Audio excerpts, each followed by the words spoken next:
Hello, denizens of the internet, and welcome to Visitors of Cyberspace. My name is Mars, and I want to reference something that I've been testing out for streams on another channel for like gaming and blogging, vlogging, whatever you have. I do a little bit of everything because my interests and my passions and work ethics, whatever I'm working on, it's sporadic. I'm more chaotic in that sense and distracted than a dog noticing a squirrel.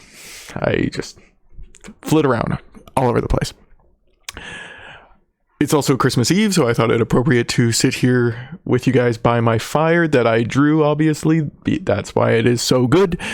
What do you want from me? I am not an artist. I'm barely even a marshal anymore. Shout out to anyone who gets that. If you know, you know. Something that I've been wanting to do for a little while now is go over my last stream video that I did with my sidai Devon, who I am very, very grateful to for coming over and doing that with me. It was awesome to have him. Awesome to have you if you're ever seeing this. I will be embarrassed if you do.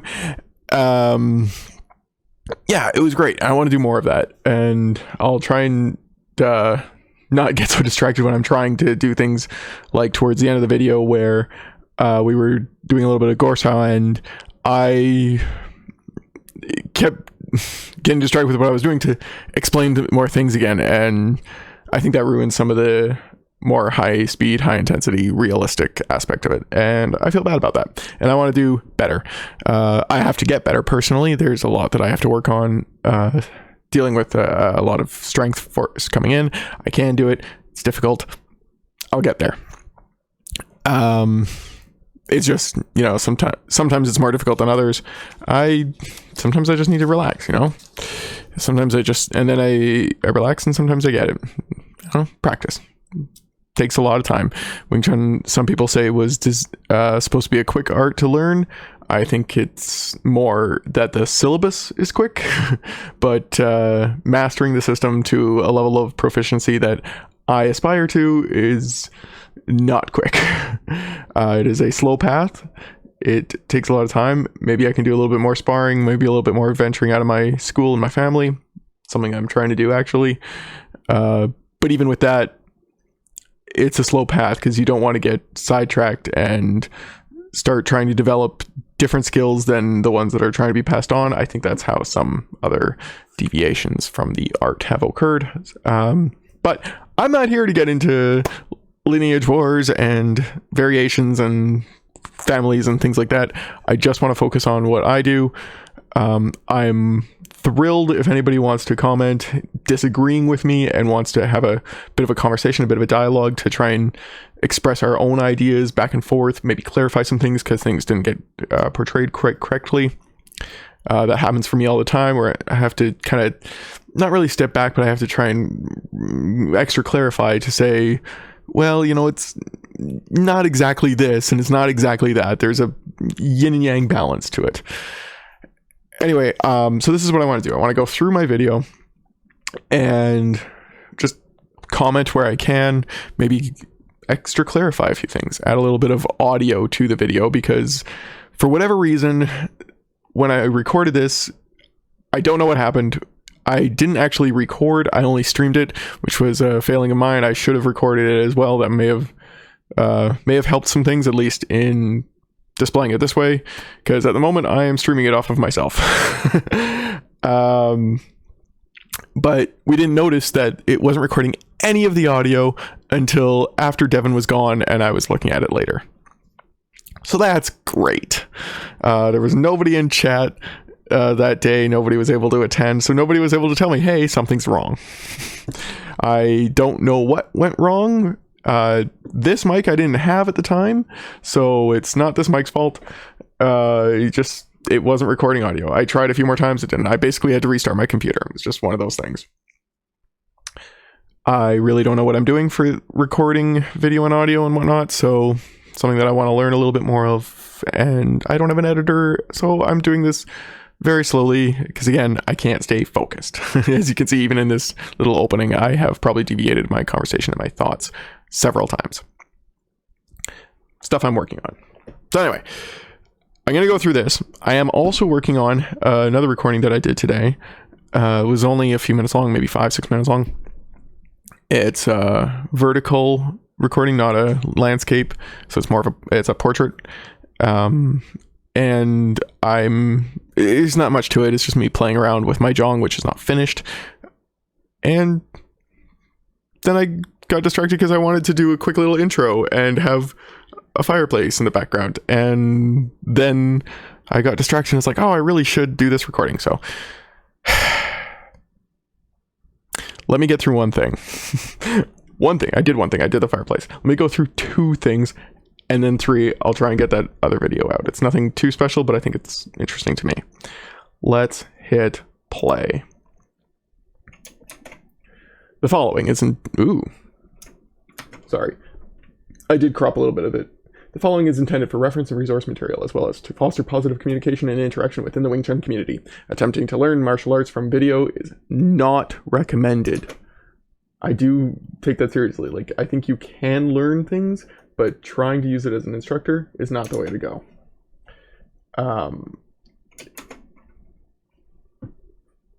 Yeah, like, I think it's a good way for us to express ourselves and to go back and look at our own material, look at the material of our sifus and our Qigong and all this stuff. Like, it's good for historical reference, and it's good to be able to look and see what people do differently and be able to communicate things better. I think it's way better than just writing things down in scrolls or even drawing slight pictures for these books, a lot of which don't exist anymore either, or don't exist in this part of the world, haven't been well translated, who knows. Video is probably one of the best ways that we can document. It's never going to be the same as in-person physical contact. Do not try and learn this art, or really any other, but I'm going to focus on this one. Do not try and learn this art from the internet. Do not try and learn it from books. Use it as a reference and resource material, and for communication between people back and forth. You have to have a trained, skilled instructor who can have physical contact with you so that you can feel the pushes, and not just any push. You want to be able to feel like your instructor will know how to give you different energies for you to pick up on, and how to teach you how to respond to those. This is a aspect of Chisao. I don't want to say it's that's only used in Chisao. Anyway, I'm going to get off that. This is Devon, obviously myself. Devon is one of my sidai. He is fantastic. We've been training throughout the pandemic when we can. Oh, we didn't when there was during major lockdowns and things. He basically got to train with me and our Sifu, for the most part, just the 3 of us, for almost a couple of years, or maybe a year and a half. I can't remember where the lockdowns fit. So he picks things up fast. I don't know if it was just that. I think he may just be a fast learner anyway. He's awesome. I want him around more. I want to do more with you. So Devon, if you're watching, embarrassed as I am, I would love to do more and better stuff. Maybe actually planned stuff, because my spontaneity is maybe a bit of a problem.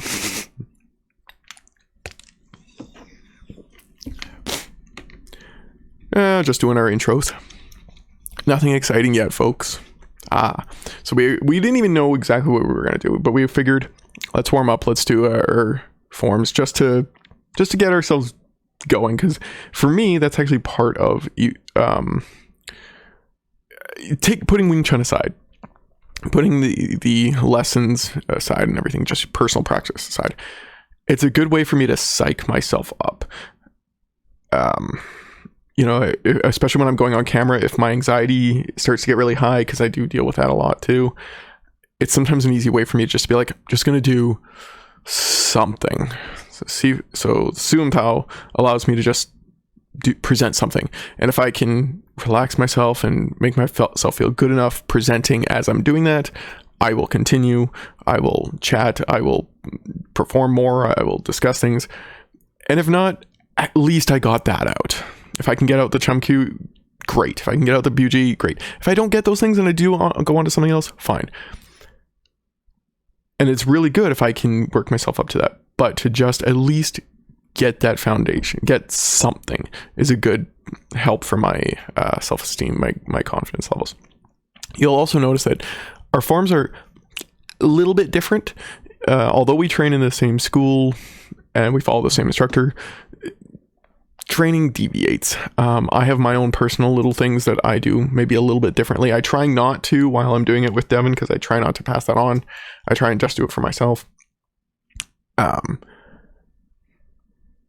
was wondering what the couch was. It's the couch. I try not to pass that on, so I try and get rid of that a little bit. But there are little things that I want to work on.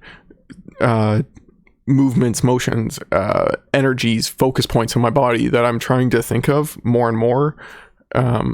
So I will put more effort, more energy into doing some of them in my forms as well. And I pick some of that up from looking at reference material and whatnot online. At the end of the day, though, what is passed on, I want to be as close to what I know to be correct as opposed to what I personally want to work on. If somebody wants to look at something that I do differently and say, hey, that's an interesting idea, that's their prerogative. I don't want that to be my lesson. I don't want that to be what I'm teaching, just what I'm thinking about. If at some point I feel more and more confident in what I'm doing, I might then express it more and more. But that's just how training goes.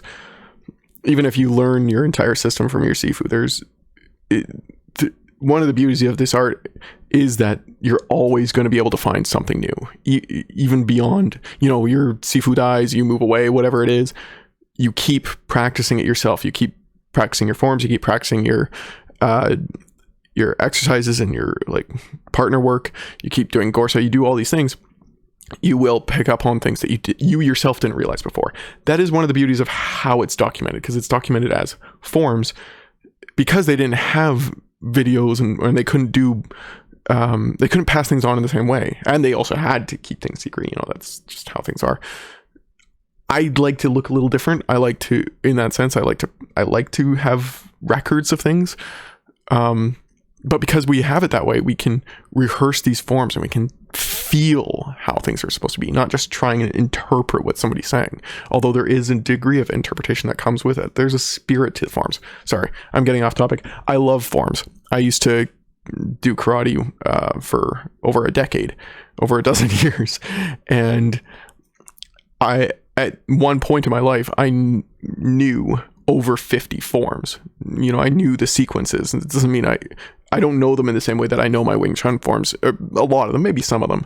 Maybe some of those karate forms I delved deeply into. Other ones were just practiced, rehearsed sequences. And I might know more than some of my peers and whatnot, because I put thought into a lot of that, or training into that. I talked to my... I'm going way off.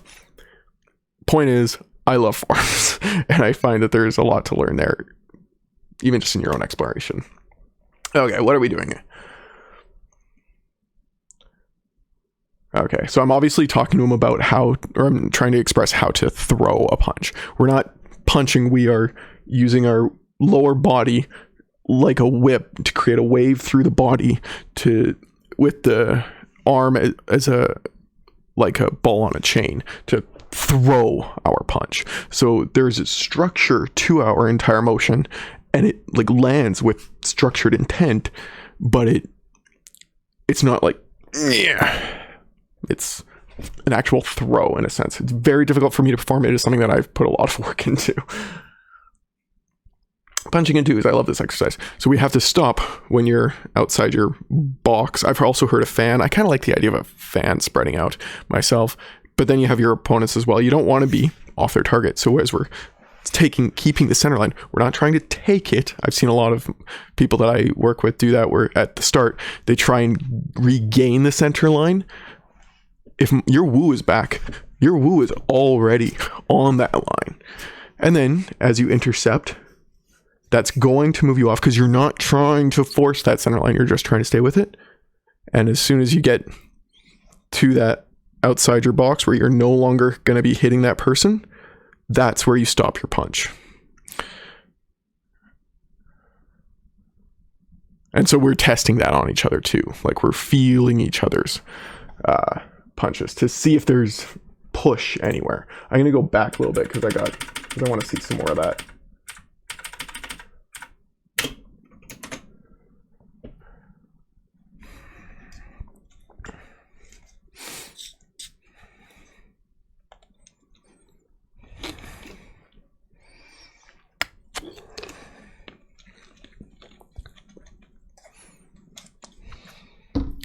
We should be able to do that without winding up, by the way. Both your arms. I don't believe in just your front hand, your elbow being a fist and a half away from your body. Both arms, right? So then you should be able to get that same whip from both, from being out in front of you. Our hands don't come back. They don't. Our elbows don't come back to the crux of our body.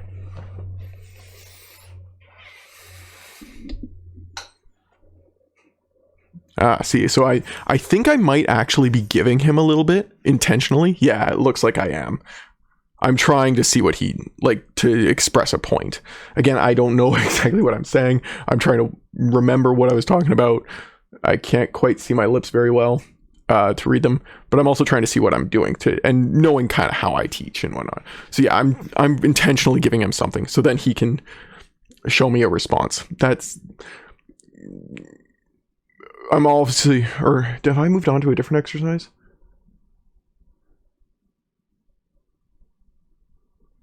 Yeah, no, okay.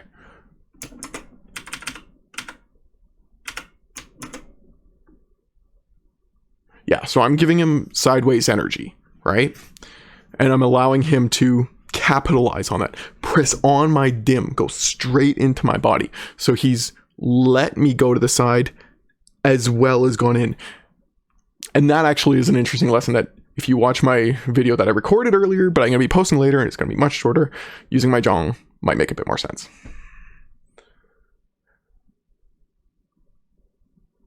Yeah. Straight.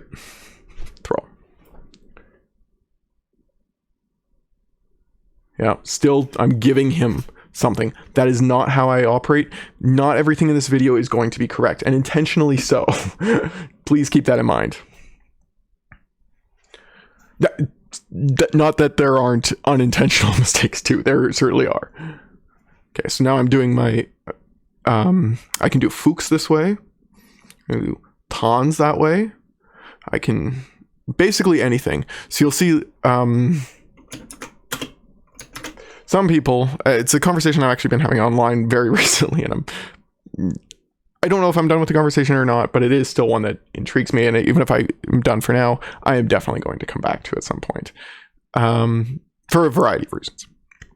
Some people in their BUG, they will have this thing. Now, there's slight different things I've seen people do with that, different variations, different amounts of sequences, spread fingers, all this different stuff. We do that in our Sumtao. And I think it actually does belong there for us. I don't know about for everyone else, because everybody's got different things. Like, the art evolves in different ways. For us, it is a fundamental part of everything we do. We are lined up in our punch. We are flat, right? Because any kind of bend on impact can cause serious damage. But we have relaxed wrists too.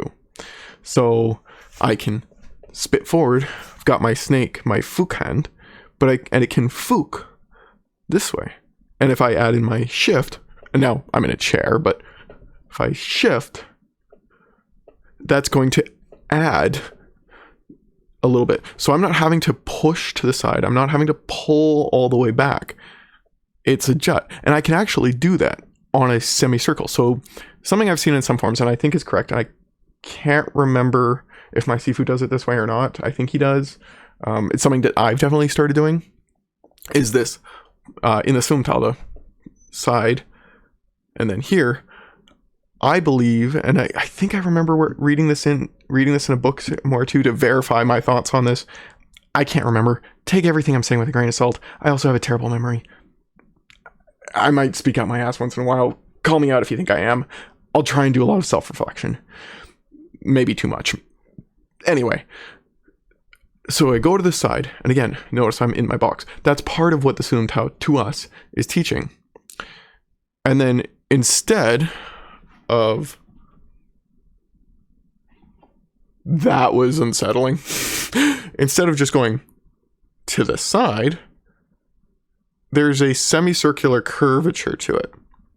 So it's actually moving forward. And part of that is because I'm always advancing. And so I can go in and get my Fook. I could go strike from there depending on what I feel. Pressure coming in is going to cause some amount of push. You can't, I'm not a brick wall with tons of concrete behind me. I have joints. I'm not solid. I have to react. So that their punch coming in might move me. Now, I'm helping guide it, but I am not pulling it back here. Remember that fan, right? That fan, fans out from your body. Like I was saying for the box, the fan. So you do this motion here. That's part of it, right? Going out, respond. The elbow, can't really see what I'm doing. The elbow doesn't come back so much. The elbow stays put. The wrist does motion. So there's a bit of a bend. Should never come back. Like, I would never bring it back that far. I'd say 90 is kind of your limit. Generally speaking, for most things, you want it further. One exception to that I've found is things like a kwai jat. So where you're doing some kind of motion this way are the few exceptions, which are that and variations therein. Yeah. Our elbow strikes are not at a 90. They might be once in a while, but that's not the intent. I like to focus on the point, not the bar. Same with the punch. Wow, I'm getting distracted again. Not the bar, the point. So I hit with that, not with that, if that makes sense. What was I going on about? Sorry, so the Fook, as they're pushing in, I'm not fighting back on that. I'll let it go, and with my shift and everything, and my jut here, I let it go just that much more.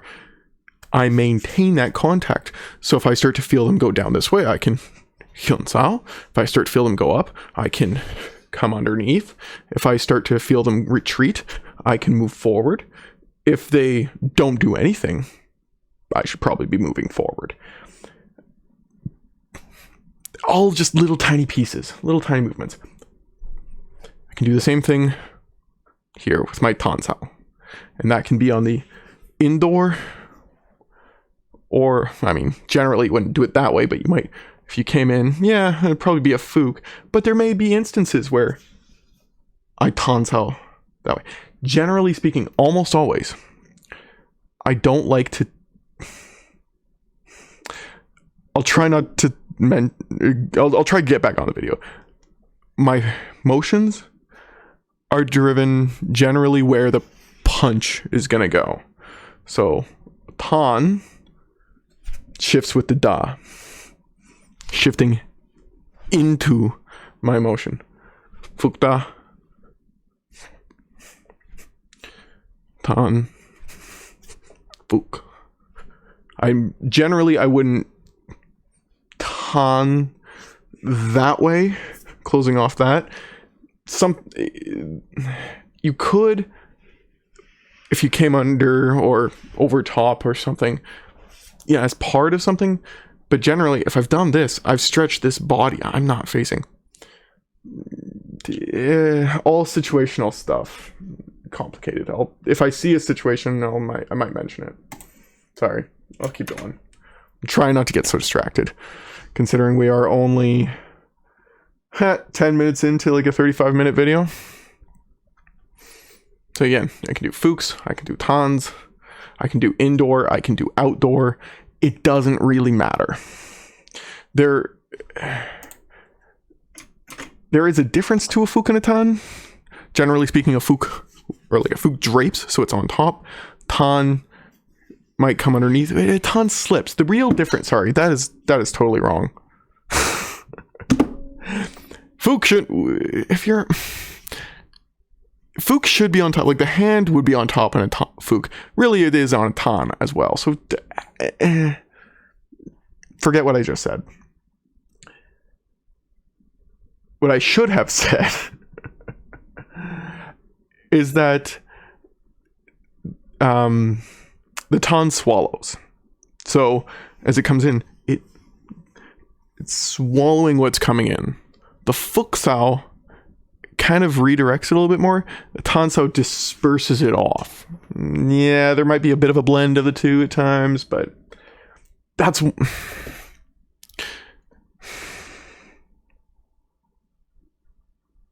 I'm going to get way off topic if I go down this road.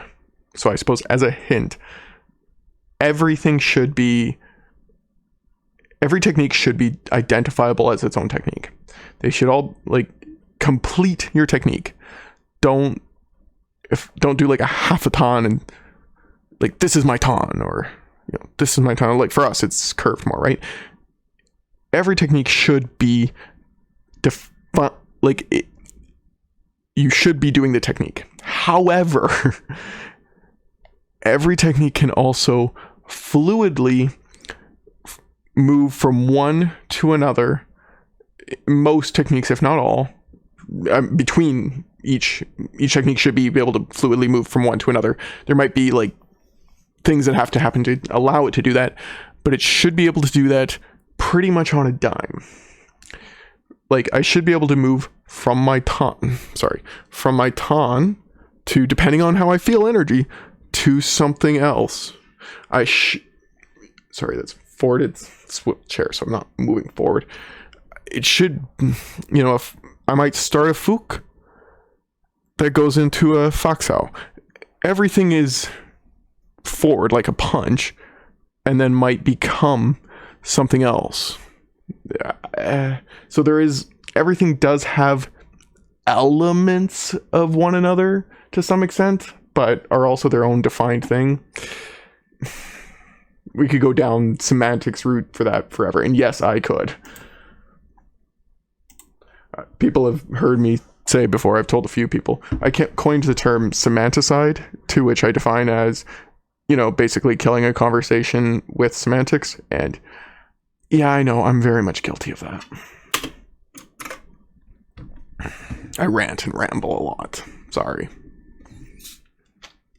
I do want to make shorter content. I want to start making clippy content. People will pay attention to it more, I know. Ooh, what was I doing there?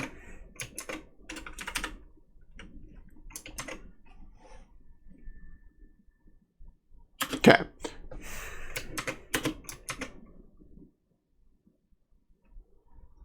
Okay, so let me back up.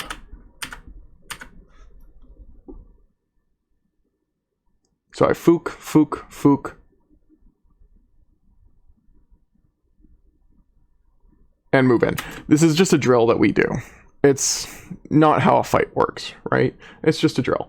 He punches 3 times, I defend 3 times, I respond.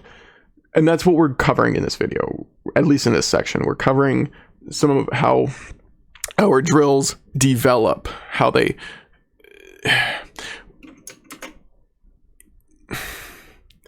Everything is based on building blocks, right? So we have our basic... and that's why we started with the punches and 2s. That's the most... bottom line kind of where we're at for this particular set of partner drills. Just punches and 2s. Next stage is to add in Fooks or Tans, or even Jut, like Tan, Jut, Jum. I can Fook, Jum, Fook, Tan, Jum, Tan, Fook. Like I can flow between all these things. Anything else I want to come up with as well, I can throw in there. You add in little things. At first you just focus on 1, then you focus on 2. You try, Fook with both hands. You Fook with 1, Tan with both hands, Tan, you mix it up, you make it flow, and eventually you just do freestyle. the stage, and that freestyle is maybe a bit of a deviation from this next set, which is where we do 1, 2, 3, move in. And so now we've added response, we've added forward energy, we've added stepping, there's a lot that's going on now.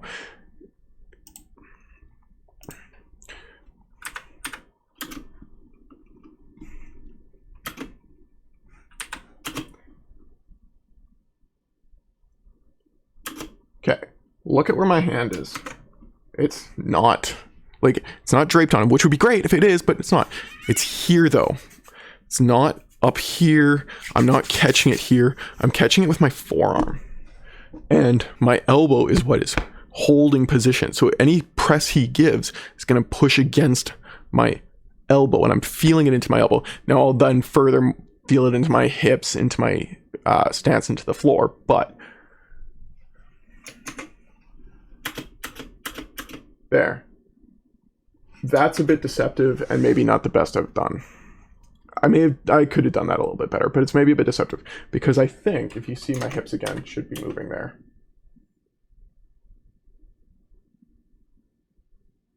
Yeah. So it's not my best. I'll admit to that. But because the hips are moving, it looks like more than it is. It looks like it's moving to the side more than it actually does. But it's that elbow and that. Sorry, I know. It's sunk down. I don't know if my chair will go higher. Oh, hey, there we go. Right? That. See my sweater there? How the hand moves there? Right? But the elbow stays. So when I shift, it ends up elusively looking more than it is.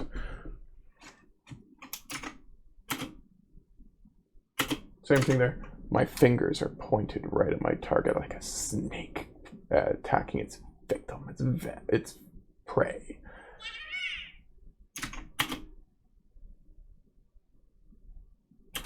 Although I could probably keep my fingers closer together. Notice my punching arm. It's still against his body. I am maintaining my bridge contact. Now I'm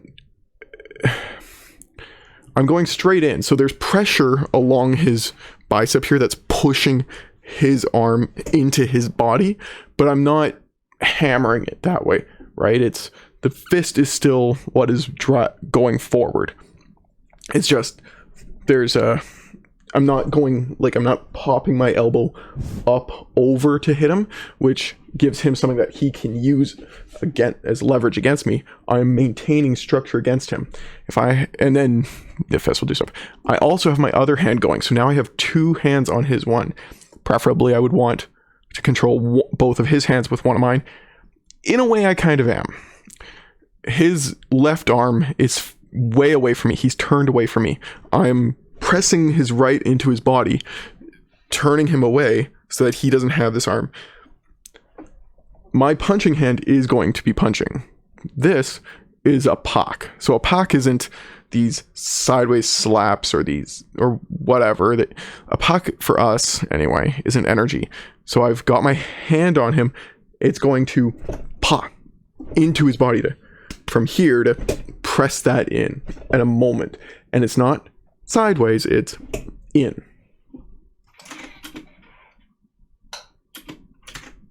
I released a bit of tension from my elbow on my left hand where I'm punching because it's punching now, and because my Paksao is doing the job.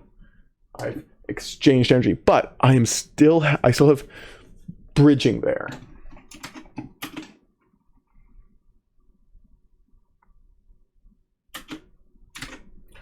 Next stage. After we've done that for a while, we can progress to the next stage, which is where the person that was doing the punching initially, we responded to them. Now they're going to respond to us. So Devon has responded to my pakta.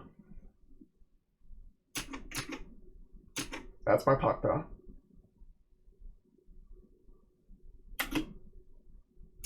And he's responding. He's rotated his other hand onto the center line. He didn't come from the outside. He went straight in, and it met. Let me see. It met my arm. How did it do that?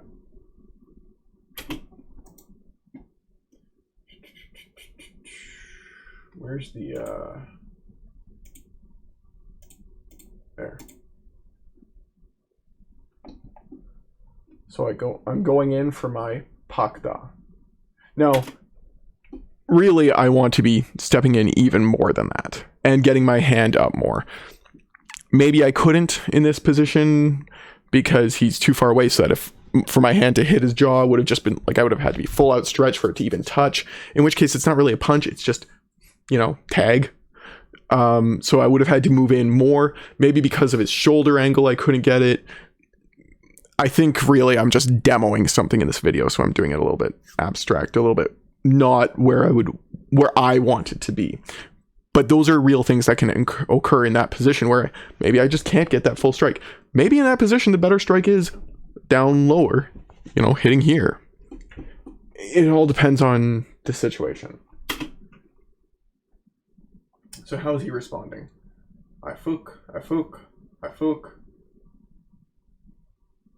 There. So he feels me start to press in, because remember my hand was doing that punch. So he's feeling that motion in. So he knows along his arm, he feels that push in. Devon knows, because Devon's trained, he knows that he can release some of that pressure by dropping his hand out of the way, and he can intercept his other hand. So he comes and he meets it. Again, he's not going to the outside. If he went to the outside, he'd be doing this big swing, which is giving him a lot of sideways momentum and is really maybe not the best movement to be doing against what I'm doing, because I'm going straight in. I'm still going to hit him first. He knows that. So he has to deal with the fact that I'm going to be hitting him. This is how he's doing it. He's trying to intercept. So he's moved me out of the way and intercepted. So now we both have 2 points of bridge contact, basically.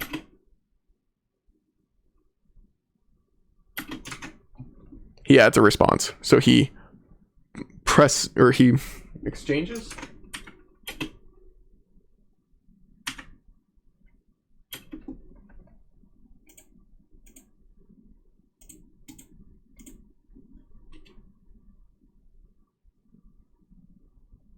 See that? So yeah, it's done slow. Yeah, it's not necessarily rehearsed in the moment. I can't remember if I asked him to do that or not. Chances are, if I asked him to do a technique, I didn't ask him do this technique. The vast majority of the time, especially with somebody like Devon, because he's at the level he's at, I like to, when we're in contact like that, give a little bit of a push. And in fact, I do it for people lower than Devon, like even newer people too, people that have been training for a little while, but still relatively new. Give them a little bit of a push and say like, okay, what do you feel? Like, what do you think you should do? They don't know. Oh, okay, what do you feel? I don't know. Where is this direction going? Which direction is my, like, this hand going in? Oh, it's going over there. Okay, so how do you, like, so let me go that way. And okay. I can use this technique. I like to make sure that, like, what do you feel? How do you let this happen? How do you respond to this feeling? You can't do that chi-sawing against a computer screen. You have to be in physical contact to learn that. You can learn it, I suppose, a bit conceptually. Like, you can learn the theory, but to apply the theory, you need to train physical contact.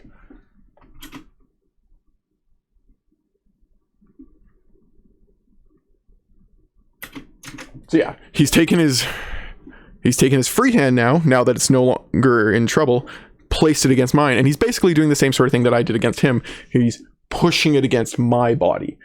And you notice he's got my elbow, which is a great joint, because if you go here, I've got an elbow. If you go here, you've basically got my arm. There are things I can do about that, right? Depending on where you're going, there are things I can do, because I do have another joint, and I do have joints in my hips and things. But this is a good one for controlling, especially if you're pressing it straight into the body. And depending on where you are able to place, your heights and all these things, you might be pushing it into my face, you might be pushing it into my body. It all depends. And these can change mid-fight depending on what your opponent is doing and what you're doing. So even though we train some general sequences, some like very, very basic 3-4 move sequences sometimes, we break them down to each component part so that you're feeling what they do, so you can translate that information to another drill. Because again, like I was just saying, this can change mid-fight. You don't have time to rely on these sequences of 3-4 move combos, 3-4 move combo, 3-4 move combo. You have to be able to fluidly adapt mid-punch sometimes. So you have to feel that energy and how to respond to it, not just try your combo technique.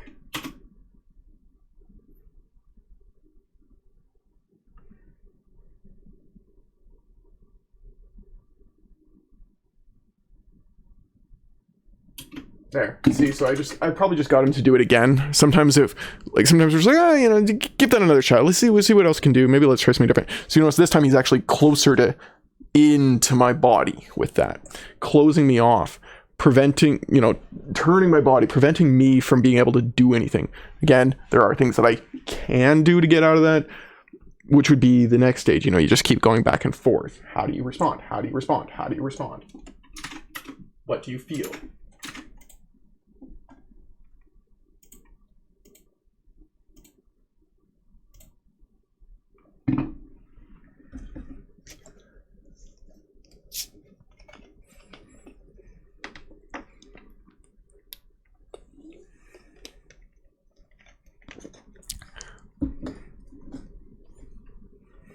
Okay, so we're bunching in twos again.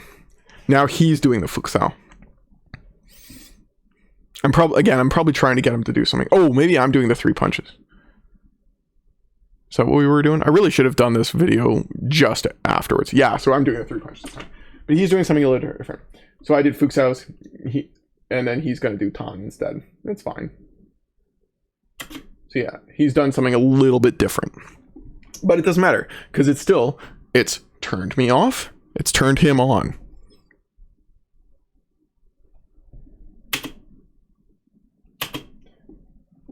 So I think, if I remember correctly, he did his differently to what I did there too, where my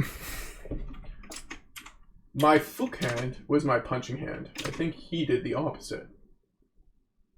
Or no, he didn't. I don't know. Whatever. He's done a palm and a strike. So his hands are opposite. So my Pak was on his inside, I guess, in a sense, and I was off from the side. He's gone the other way, so that his palm, his Paksao, is not coming from the outside, like not curving from the outside, but it's the outside in relative to our bodies.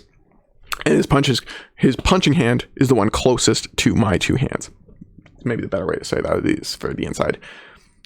It's fine. There's nothing wrong with that. There's nothing wrong with there's always things that we can improve upon, but both these things are permissible. It totally depends on the situation.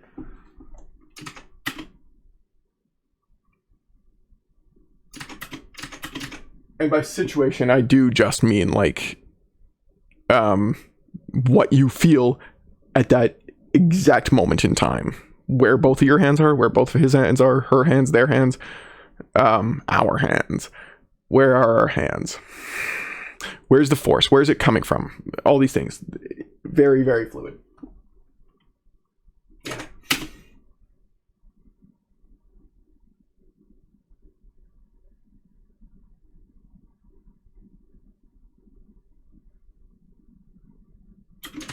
I'm pulling my elbow back a little bit more than I should. Again, I don't know. Maybe that was intentional at the time. I don't remember. There, so I did the same thing that he just did, where I came from the opposite side that I did the first time.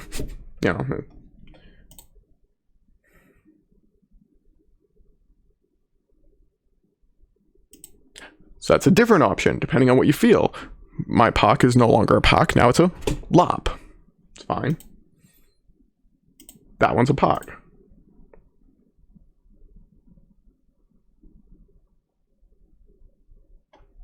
What was that? I don't know what I'm doing there. Let me see if I can...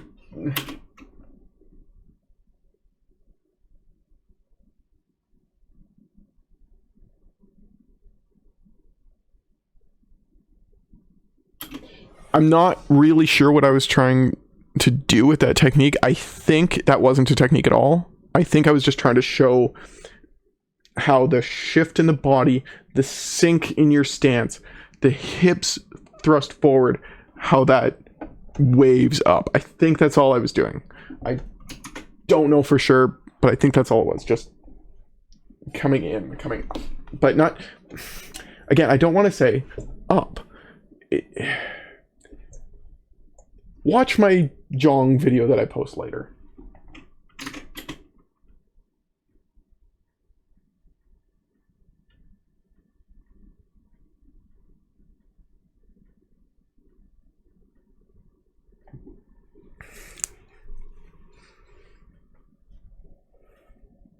My gosh, I am so sorry. 11:47 into this 36:40 video.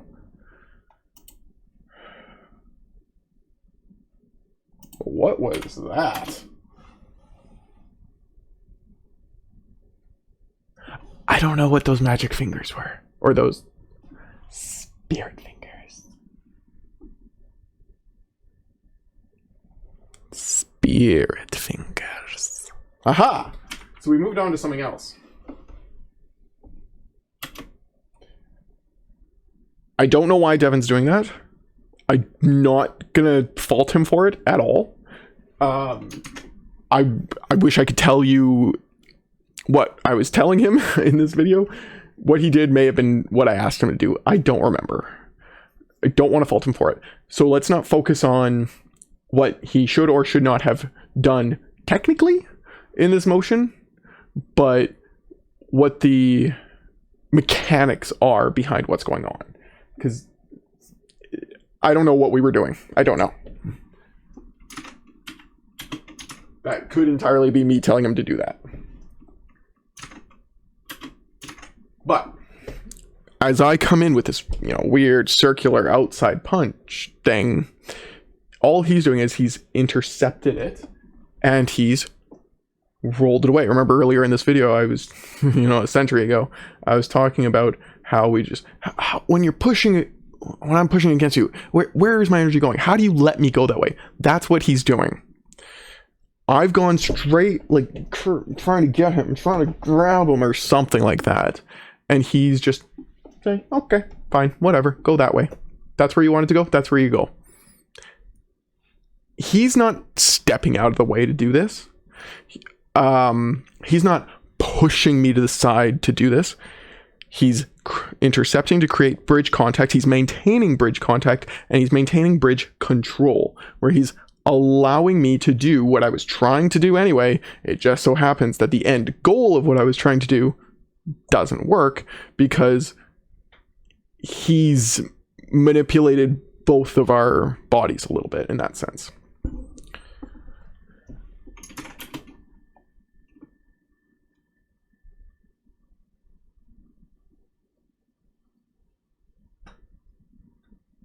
Yeah, so right there. Right there. He's in contact. He's created a bridge and a bridge, right? Is he underneath on both? Yeah, he is. I'm on top.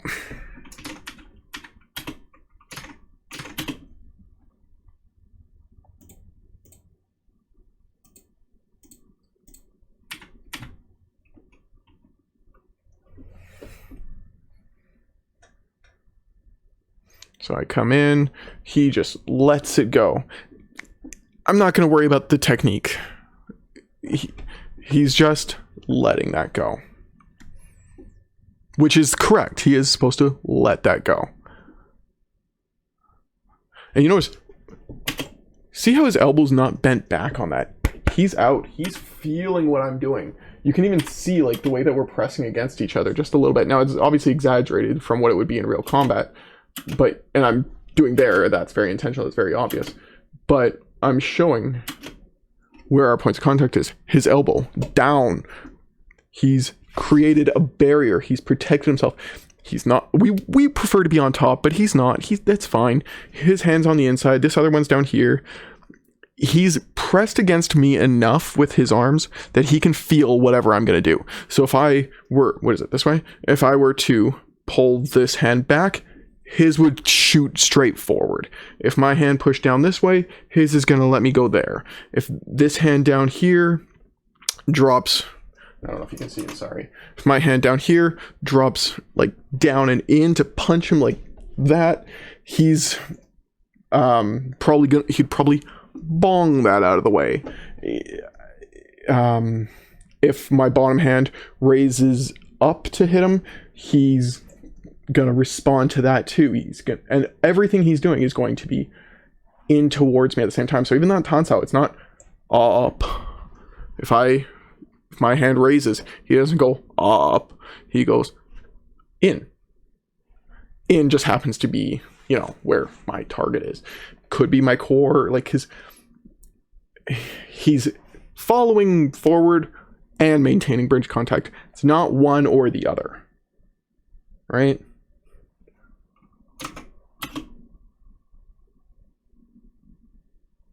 There, see our elbows? Obviously that's exaggerated from what it actually looks like when we're going faster, but we're showing that there's a pressure point there. That's where our focus of energy is.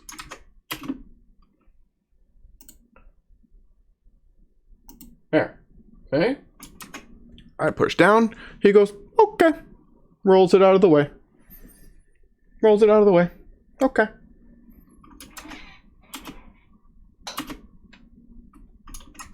Now he's on top. I have, because I was putting my whole body into wailing him with that, and he just said, okay. And as I'm wailing, I'm going to fall, right? That's not ideal. I don't want that. That's not Wing Chun for me to do that. I'm the attacker in this situation. He's on top. He could easily sink his stance and with his arm there do like a lancao and just barrier. I'm basically at his submission right now if he takes advantage of it. I'm off. He's on top. I'm twisted. I'm away from him. He's on center. He's not just his bridge, like his hand physical bridge contact is on top of me. He's on top. Like he's got control right now.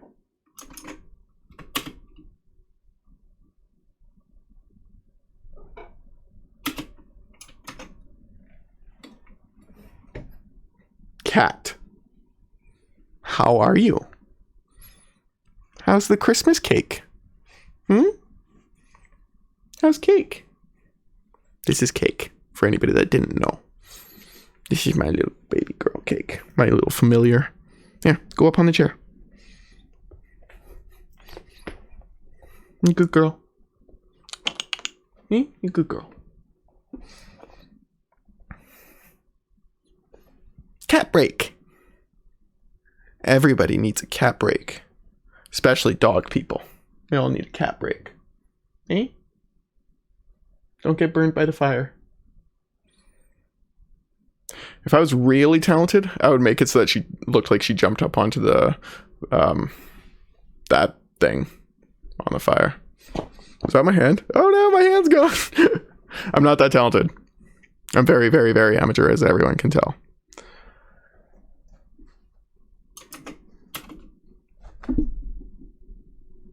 There. See? It's basically what he did. He sunk down. He sunk down, like he didn't press his elbow down. His stance goes down. But it also goes in. Right? Goes in. And he's cutting that off. What the?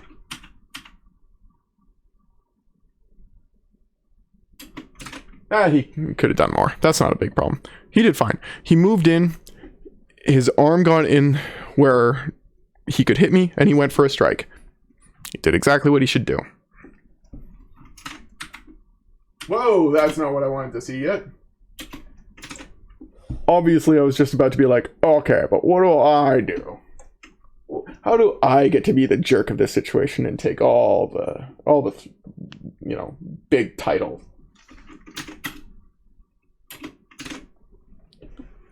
Movement. You can find that in our chum queue, where we do this. Similar thing is also in our BUG. When we come down here, they're obviously different. There's different reasons for both of them. Similar stuff. You can also find it here in the Sloom Towel, right? No matter what you're doing, like, it's there. So this is a shoulder energy because he's pushing against my elbow, and my elbow, I don't know about yours, but my elbow only bends this way. It doesn't bend that way. So I can't, as he's pushing that, I can't just be like, whoopsie, and, without turning my elbow like that. Instead, as he's pushing, I'm like, okay, let it go that way. There it goes. Sorry, I've got limits to my motion here. And that's basically what it is. Okay, fine. And then trying to get my elbow back down, on top, bridge contact, in control, on center yet again. So I'm not going sideways. I don't go to the side. It's not so much to the back, though there is aspects of those things. It's back, forward. In this is one of those instances where this may not work, like a forward kind of big circle. There may be more of a turn and a circle in that fashion.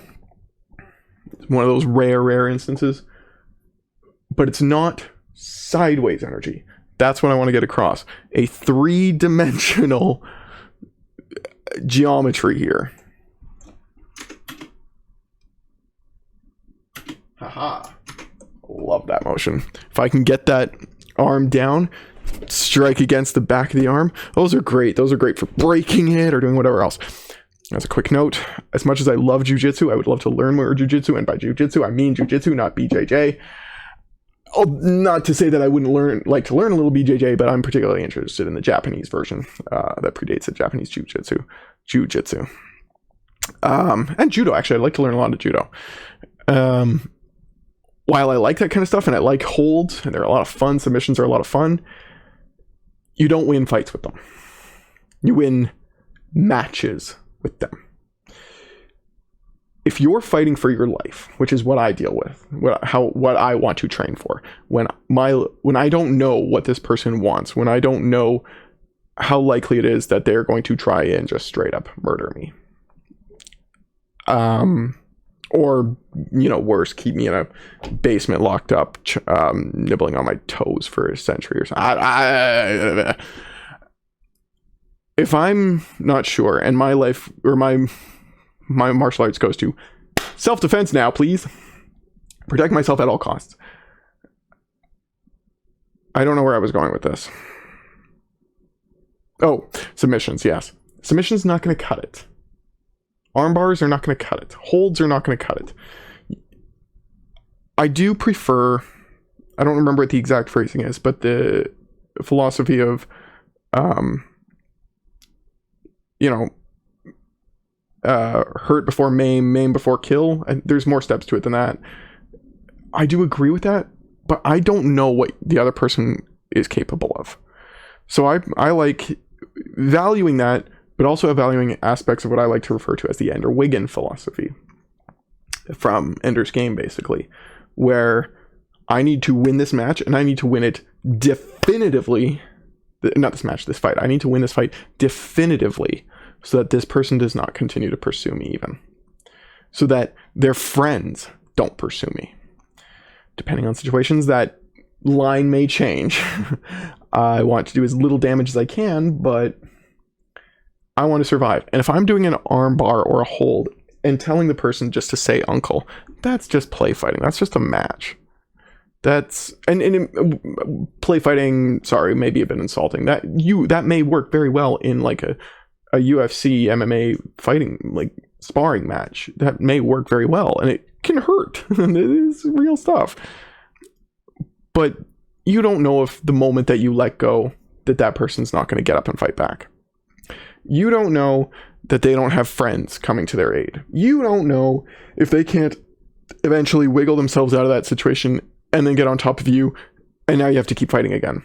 You don't know if this is going to make you look like the aggressor, and when the police come, you're not going to be able to, you're going to have to defend yourself legally, and you're not going to be able to do so, and all anyone is ever going to see is that you did this to them. You don't know a whole bunch of different things. Rather than going for a hold, go for something that ends the fight definitively.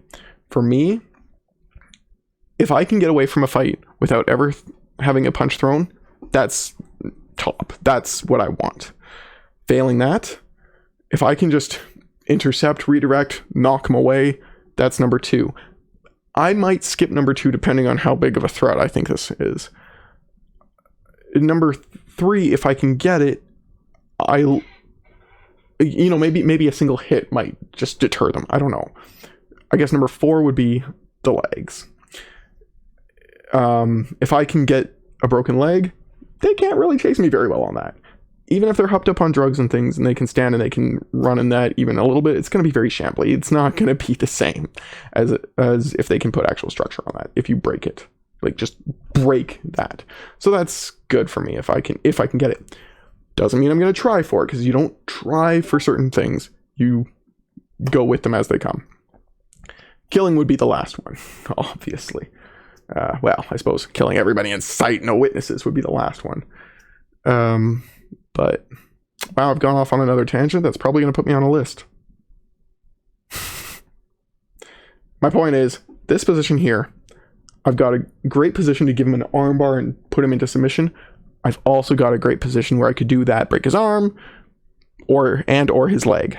I don't have to hold him in that position for an eternity. And I don't think in a real fight, should or would you, or could you. In a sparring match, that may be different. Oh, look at that. I even did so. I stepped in, rose my leg that's part of my step, right? It's the kick and the step are kind of the same thing in some way. Like I said, everything flows and blends together, but is also definitively its own thing. I'm maintaining bridge contact up top. I'm moving in for the kick. He's had to move back. Like, he was forced back. Now he's totally off balance. If I do this kick, he's not going to be able to stand. I obviously didn't.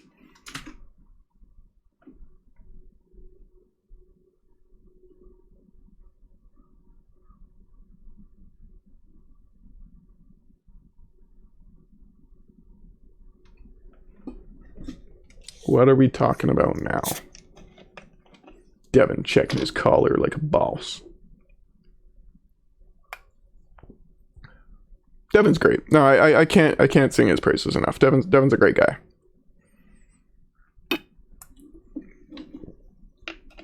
I'd like to have him on more.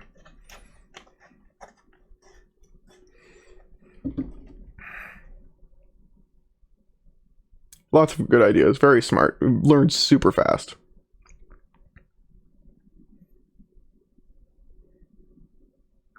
I think I'm positive he's picked this up faster than I have. Now, granted, our experience in the martial arts prior to our Wing Chun is fairly different. And that makes a difference, you know? If I do, like, I did karate for a long time before I did Wing Chun. That was so hard to make the switch. Karate's a lot harder, more rigid style. Flipping to Wing Chun was a massive change. Very difficult for me. Devon, I think he might have some previous experience in something. I can't remember what. Not much, if anything, I think. He's more or less an empty cup.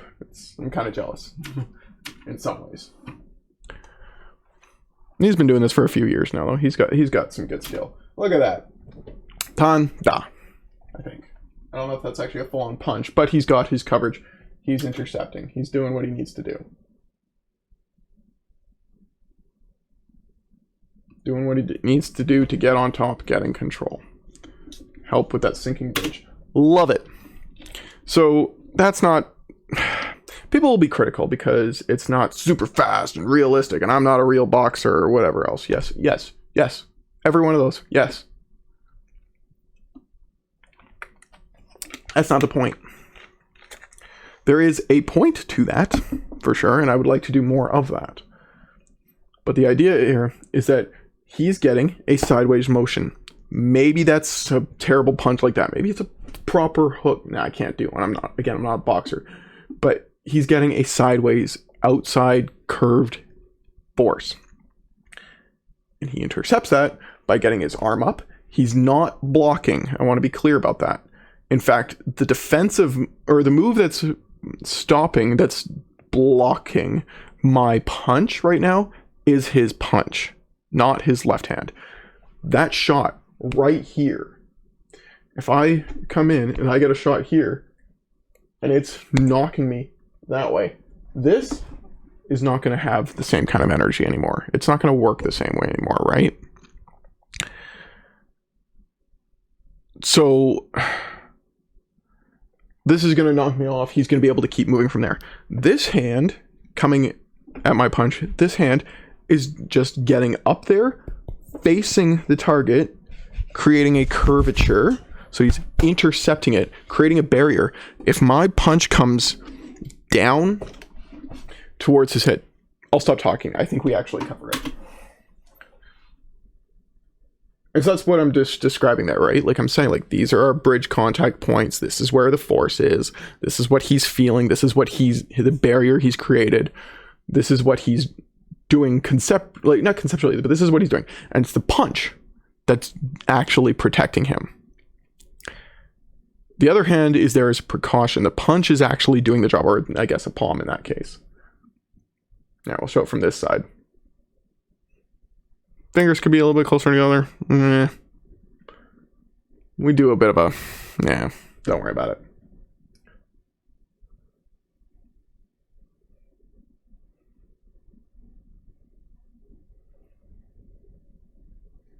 Shot. Oh, right there. I love it. It's freaking awesome. It hurts like hell if you get hit just right like that. Yeah, punch to the jaw, not the best thing. Palm probably better because you don't want to hurt your own fist on an impact like that. There. See that? See what he did? So he feels my hand. He feels my arm. He feels I guess this side. He feels me coming down, trying to come into his head, probably like trying to muscle my way into his body somehow. Maybe I'm trying to grab him with it. So who knows what? But he's getting aggressive force he's feeling it in a downward direction, not necessarily straight vertical down, but in a downward direction. So he has to respond to it with allowing it to go in that downward direction. He's not going to force it back up because then that's using your muscle against muscle. That's force against force. He's going to let it happen. Hyun to a tuksao. Tuksao. Now, okay, maybe body position could be a little bit better, not, but that's the right idea. It's good. It's good. It's good. Watch my drawing video that I put later. It's only a few minutes long. About a third of a lifetime shorter than this one, I'm sure. At least.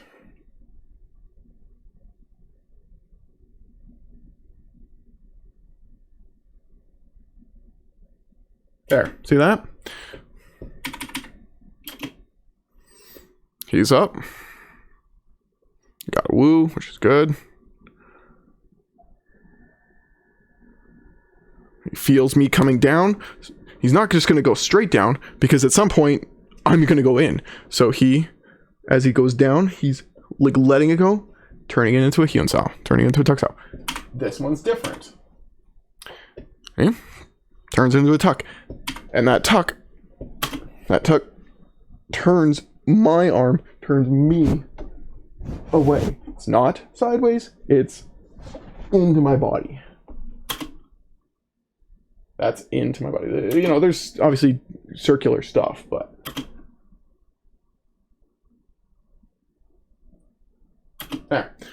my punch is coming up high. It's coming across the head this time. So instead of going down, because if he does that, he's going to get whacked. Dumb. Instead, he's going to feel, oh, the pressure's going that way. I want it to go that way. Okay, go that way. And as his, I don't know if he does it this one, but he will do it at some point. As his hand comes underneath, it's not sideways, it's inward. There, so that's the sideways, just to show what we're talking about. Now, strike. Good. Good, good, good.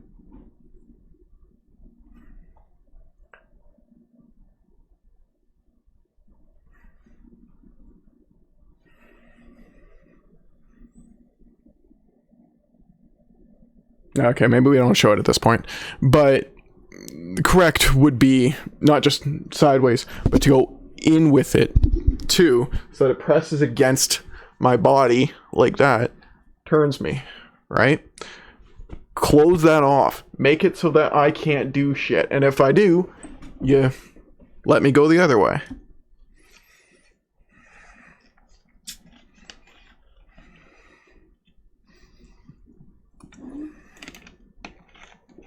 I don't know what we're talking about right now. I really should have done this just after I made this video. I was even thinking about it the like next day or two, even. And just being like, okay, this is what we talked about. I remember us saying this sort of thing and this and that. And yeah, it's all gone.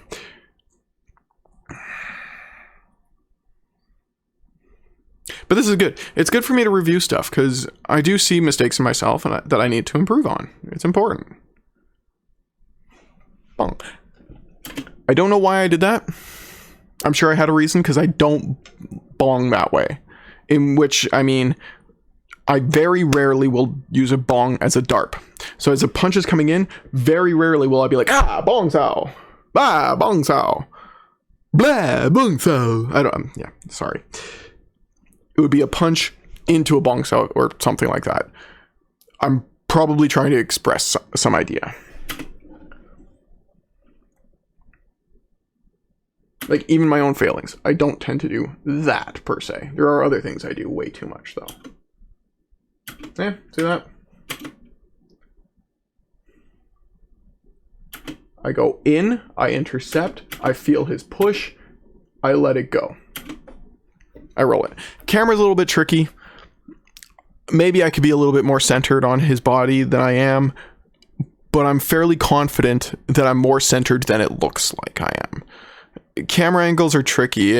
Sometimes you need to kind of move around. It's one of the benefits of doing this in class. Even if you're not the one that's participating in it and you're just standing there watching, you can get the angle that works for you. And so if something looks a little funny, you can move and you can see what's going on.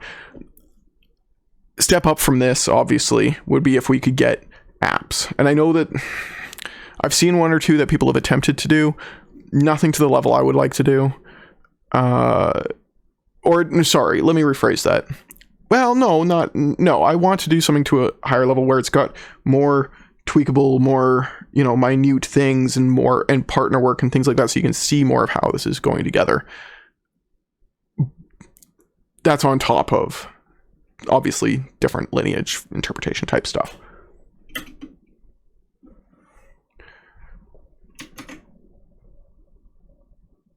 God, we're so short into this video.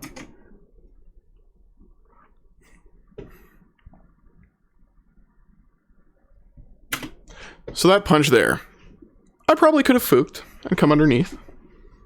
Maybe I could have even fooked that way, depending. Don't know if I could have taunt that. Could have taunted that way. But I opted for, in that instance, to bong sao. Maybe it wasn't entirely correct for that situation, but remember, I'm trying to express something. I'm trying to explain something. So I went, oh, I can feel a push here. I'm going to let you go. And so I lap da. Now, you might be asking why I'm not hitting him. Maybe it'd be better if I struck low, got him in here with that. The problem is, maybe I don't have that shot. Maybe he's too covered. Maybe his arm is too much in the way. Maybe I'm trying to hold contact here so that I can turn him. Maybe that low shot is the best. I think maybe it would have been better for that particular instance. What I don't think is if I had gone up. I don't think I would come around to get him to the side of the head. And if I went up, I'd have to stretch my arm out and then place it on top here. I'm not going to get much of a hit with that. I might have to be a lot closer to him to get a proper hit here. This is not a hitting position. Maybe it should have been. Maybe that's something I can work on so that my motion here would be much more devastating. This is bridge contact. This is bridge control leading me to my next motion. If I could trim this to go from just the lap to the strike immediately, that would have been better. That's not always going to happen though, even in a real fight, because you don't know what the other person's doing. You have to feel it in the moment and respond to it in the moment. You can't plan this shit.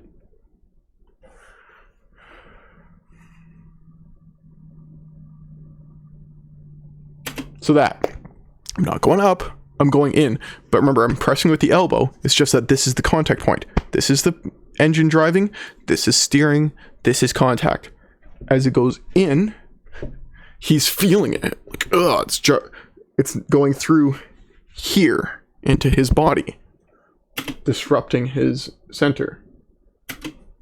And it even turns him just a tiny little bit. And just that tiny little bit, I can feel, oh, you've gone from here to there. So now my punch is no longer a punch. Now it's a lance out because I'm letting you, that little bit, I'm letting you go there. I'm letting you go that little bit. And I'm going to help you go just a little bit further. Not by pushing you to the side. And a shot to the back of the leg. Take him down. Now again, I could probably be advancing with that too. Part of the challenge obviously is the short camera space. I can't move in that fashion. Also, I am describing things that I should be doing that I'm not quite at the level of yet. Things that I'm also working on myself. I am not perfect. I am... no, there's a lot I need to learn. So here. I know what I'm doing here is intentionally wrong. Just like that bong saw was. While that may have a sliver of a possibility that I accidentally did that, I'm fairly confident it's not. This, I am 100% positive, is not accidental. I don't quan sao like this. I don't intercept with that bong. Quan, bong, woo, whatever. Which also leads me to believe that the previous bong was intentionally wrong as well. Because I'm probably trying to express this idea that I've seen a lot of people do online where they, or they, I'm going to get with both. It's not how we do it. So I am 100%, this is trying to express an idea here that I will be explaining in the video is wrong. Or doing that is wrong by my interpretation. What I do with it may not be. Or what I intend to do, what I'm trying to do with it may not be. I don't claim to get it perfect. But there's no reason for me to be using both my hands like that. None at all. It's possible that, if this hand intercepts, yeah, it's going to have to do something. Maybe that's what I'm going to do. Maybe I'm going to go from that woo to a lap and then roll my bong. By the way, when we roll, that maintains that contact. Elbow drops out of the way and forward, not back fist, forward. But it maintains that point of contact. It doesn't do that. Maybe that's what I'm doing. No, it doesn't look like it.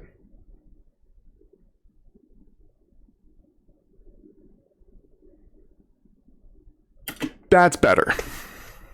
Right? From point of contact, his push told me, bong sao.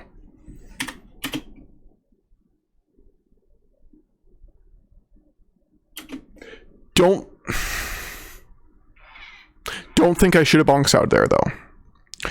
The idea that I just expressed is correct, that I felt something that told me bong sao. But I think, in that particular instance, based on what I can see on the video, the way that he's punching, I could have just tonned forward as I move forward to let that swallow past me this way. Not into my body. And you might say, well, that's force against force. He's pushing in. I'm moving in. I'm not fighting him this way. It's inward. It just so happens that it's because it's cutting off it, and because I'm shifting and I'm moving in, that it cuts it that way. Yeah, hit. I think that would have been better. That tanda there, not bong. Let's see where I'm going with it. Oh, hey, I do what I said before. Notice how much, even as I'm rolling my bong hand to a punch, it is maintaining bridge contact. It's not still pushing in, it's maintaining. That's a good point, actually, I should mention. I'm not pushing in with these. There might be a tiny little bit of a press just to see what I can feel, maybe. But I'm not pushing with it, I'm maintaining it. So it's not the same as me, like, but that isn't to say that I'm not also constantly advancing forward. When I know sometimes people misinterpret what I'm saying as I'm just waiting for everything and I'm only defensive. And while that's maybe there's an aspect of truth to that where I am just responsive. It should be forward and responsive, not just stationary or backward and responsive or sideways and responsive. It is forward.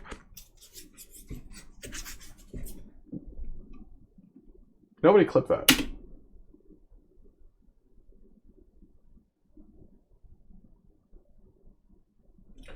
From my ton on top.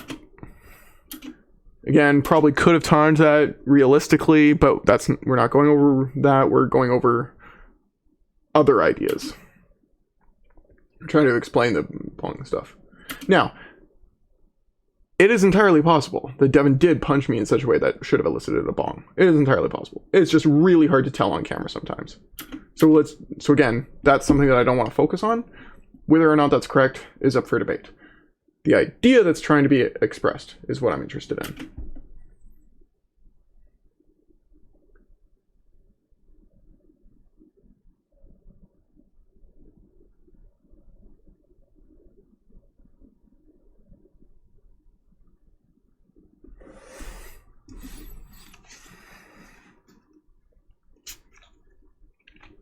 Don't entirely know what that first part was, sorry, but we're obviously talking about rotation yet forward motion.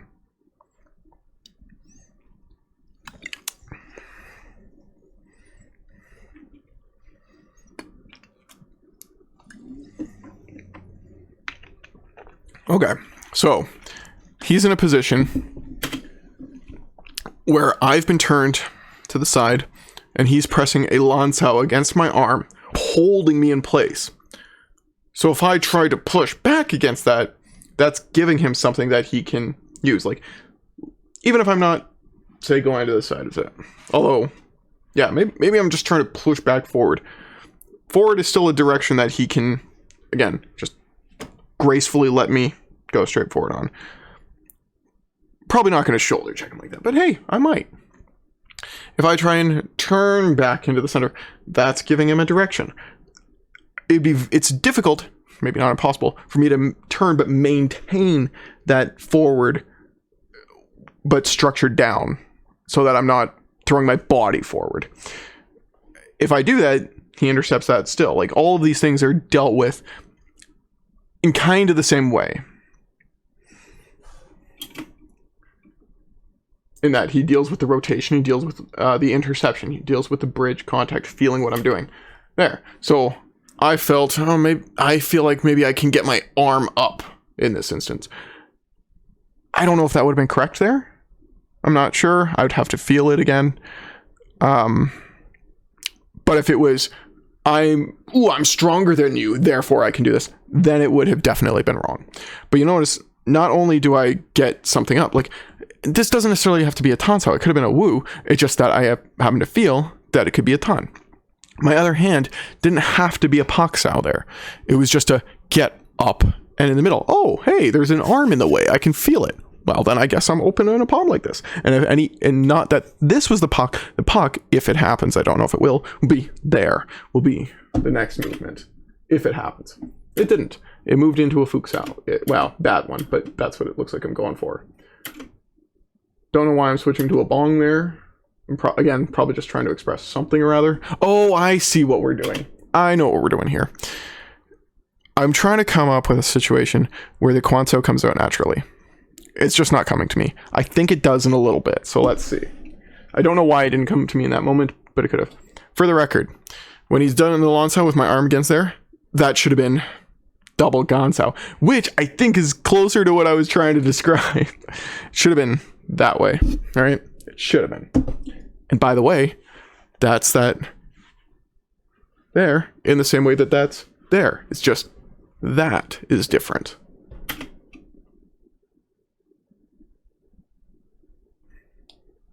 But how you're moving the forces and everything, this is really kind of the same as that. Maybe slight differences to it, but basically the same. Very, very similar, at least.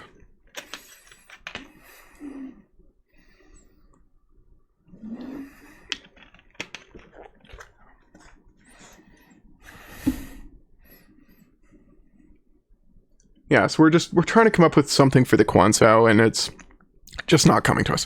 I think it does in a little bit.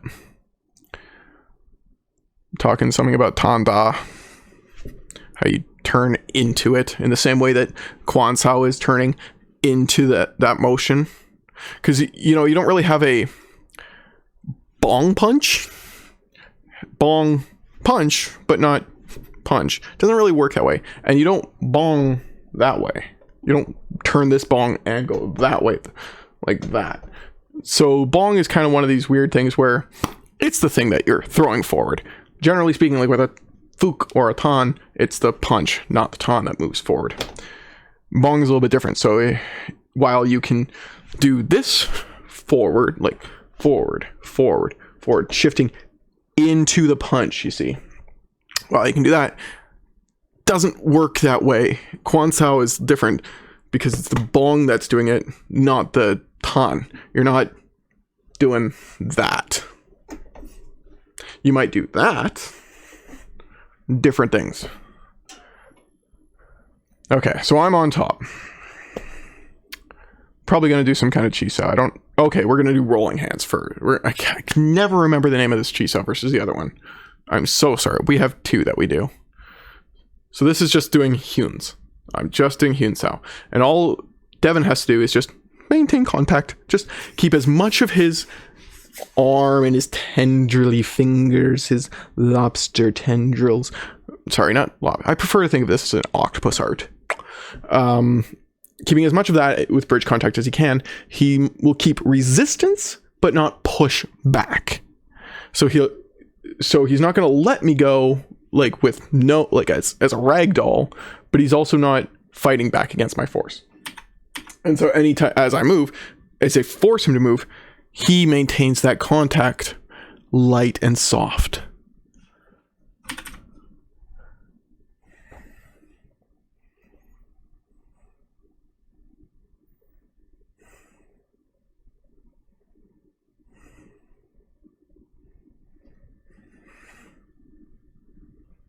Sorry, I need to go back. I need to see what's happening here. Yeah, see? He tries to maintain as much as he can. He's just maintaining contact. So when he feels something, he's already in that position. He felt me go forward, but he was already there. Right? He brought his elbow in, and he cut off, so I couldn't hit him. That's all we need. I'm not going to stretch out my arm. I'm not going to try and hook around. We're just testing each other. We're testing each other's structure, both high and low. Yeah, so you can do both. You can go both this way. You can go that way with it, that way with it. Really doesn't matter. But generally, we do that. This is another thing where we do that. I know I've seen a lot of people do it as one is a fuk and the other one switches, and they both do that. We do it differently where one person's in double fuk and the other person's doing it that way. And while doing that, we can switch around. Oop, that was bad. We could switch, we can do things to manipulate that as we go. But we tend to do one person is this way, the other person is this way for the most part. Because the person doing this side, generally speaking, is using more energy and is pushing forward more, getting more punches and checks. Person doing the fukusaos is not going forward as much, though you can. You can switch it so that this person is the defender in this situation. Every one of our exercises, and I think I mentioned this in our video earlier, but you couldn't hear it. every single one of our exercises has a defender, has an offender, an attack and a defense, or one attack person, one defense person. It's never both attack, because that's more of what a sports sparring match becomes. It's never both defenders, because then you just both go home. One person is attacking, one person is defending. How do you defend against an attack? Because my goal is not to... my goal in Wing Chun and fighting with Wing Chun is not to win a fight. I'm not trying to beat up the other person. I'm not trying to win their belt. I'm not trying to take their partner. I'm not trying to kill them. I'm not trying to do any of that stuff. I'm trying to survive, right? So it's not about win, lose, or it's not about I have to win. It's about I have to not lose. Whether that means that I win or that I tie. Winning would be, loose definition, me devastating that other person to the point where they can no longer attack me and I walk away uninjured. That's not likely to happen. A tie is just a mutual end. Preferably not with both of you dead, but with both of you going home safely. A loss is where you have taken a reasonable amount of damage and the other person gets to walk away. Usually there's some kind of blend of all of that. But again, the goal isn't I need to destroy you, although I want to win, or I want to end things as quickly and efficiently as possible. So that may be achieved by doing so, but it isn't the goal.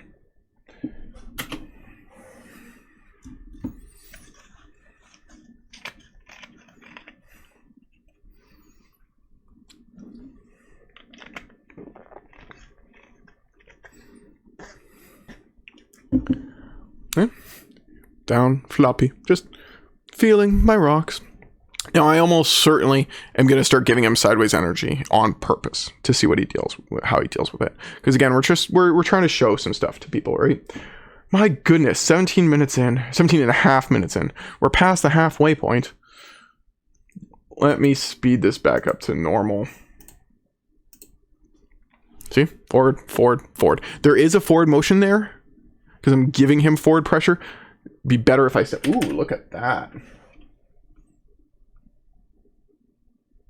So I'm feeling something obvious. I am obviously feeling something from him. There was a test. I was testing his lower structure, right? I tested structure differently that time. I don't know why I did that. I don't know. But I got on top, both his hands down. My hands are on top. This means that, I'm not way up here so he can hit me here. I am maintaining a point of contact in our middle while on top so that I can still feel him and I can still intercept and deal with whatever he sends at me. I am on top so that I can deal with him. And I maintain that controlled structure to do so. Sorry, I do need to slow this down again.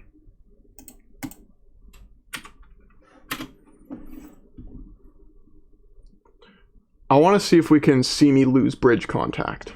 Because I do multiple strikes there, I think. There. I've rotated.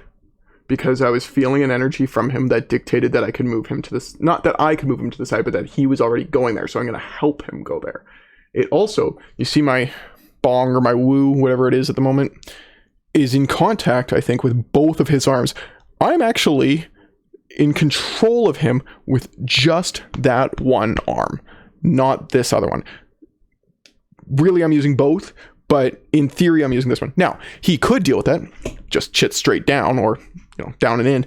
He could cut my arm, which is fine because I'm already, because of the way that I'm rolling, I'm kind of doing that anyway, and I'm still going forward. But that would be the correct thing for him to do to respond, and we'd keep going. We'd keep rolling with that. But I am in control with just that one side. Both my hands and both my arms are in contact with him. Both. I hit him. I am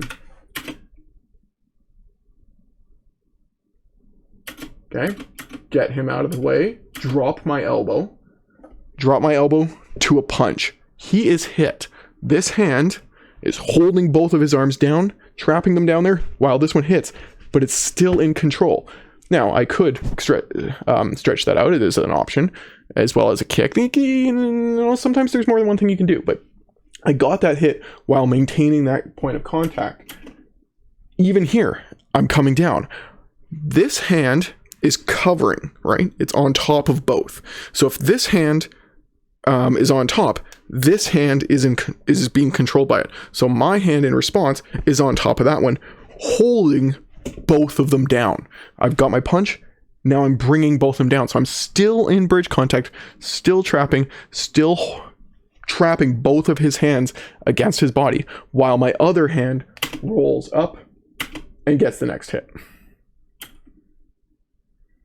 Now, there probably should have been a kick in there too, and other rotations, but again, this is all exercise stuff, short movements. We're not going for everything everywhere all at once.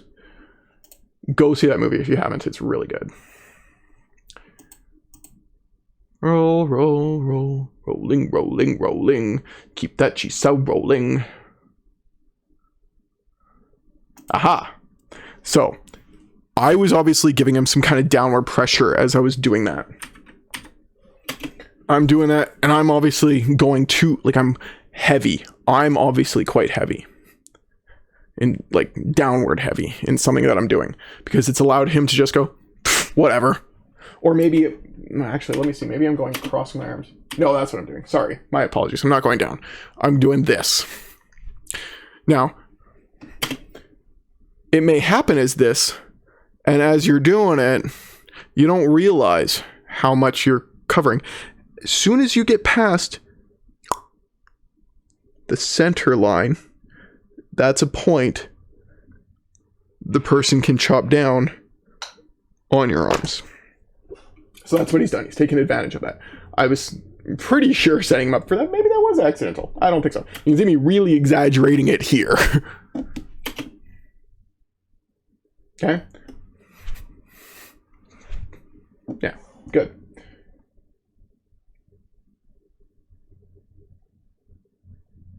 Aha! Kwanzaa came out. I knew it would. So as I'm doing this, and I'm going off just too much, and he presses down. As he presses down, I roll my hand underneath, and Kwanzaa. That is one instance for that. There are others. But the idea is that my hands are coming down, I roll. Everything we do is rolling in some fashion at all times. Right? Chain punch, not a combo hit technique that in my mind. It is training you to get your hands back rotated out in front of you. Now you can do it underneath. There are things that come from underneath too, right? But everything is about how to roll back to that. It's not chain as in or like chain gun. It is chain as in chain link, from what I can understand. If there's a Chinese speaker, linguist person out there, Cantonese linguist, that can give me more information on the etymology of the word, that'd be amazing. But from what I can understand, from my interpretations, from what I've learned and come up with, or been trained under, and you know, my conceptual understanding of it is not chain gun, like just rapid fire, blah, blah, blah, blah, blah. It is chaining your movements together. How to get back where you need to be at all times on that center, not doing it out here, but doing it here, right? Here instead of here. How do you stay on that line? How do you do it?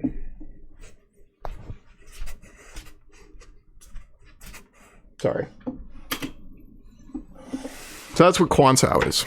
It's just another method of that, how to get back on top, depending on what pressure you feel. It's not a darping motion, neither is a bong. Dai bong exists, that can be a darp. Typically speaking, a bong does not darp. Neither would a Quan Sao typically. If it happened, there are ways of continuing to go with it, but it's not ideal. It shouldn't really happen in my mind. So when I see people throwing out bongs in sparring matches from points of no contact, I, in my mind, don't think that they understand Wing Chun. At least they don't understand the Wing Chun that I do. Maybe they understand something that I really don't, and maybe it's great. I don't know.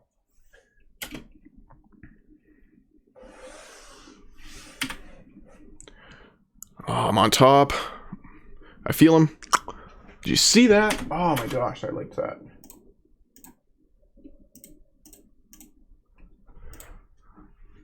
Quan Sao. I feel.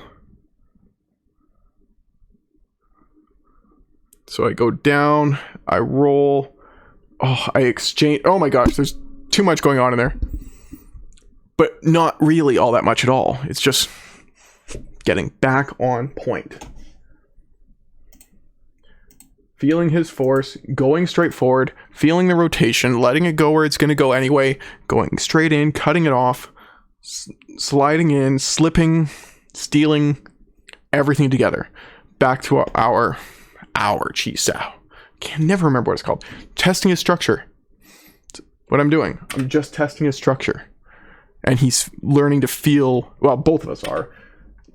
We're feeling sensitivity. We're doing sensitivity training, right? This isn't a fight. Chi Sao is not a match. It's not a sparring match.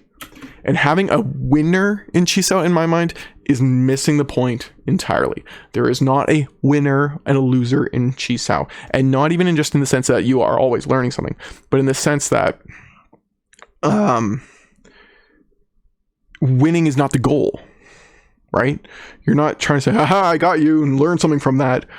No, it's checks, not points.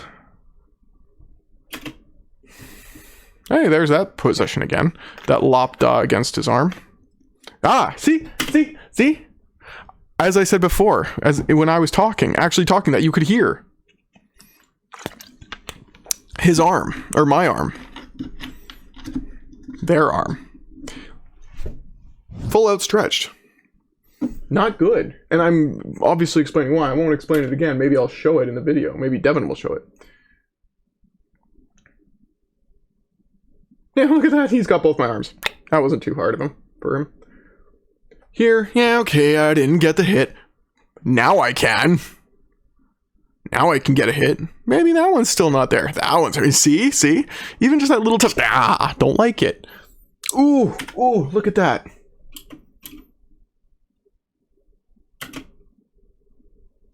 My body is turned a little, leaning a little off. I could straighten myself out more. My structure could be straightened out. But the idea is, I lapped him to the side, he fell, and I went straight for that shot. Oh, beautiful. And that is based on feeling what's coming. See? Feel. Bonk. Yeah, my structure wasn't great, but the idea is there. Fook.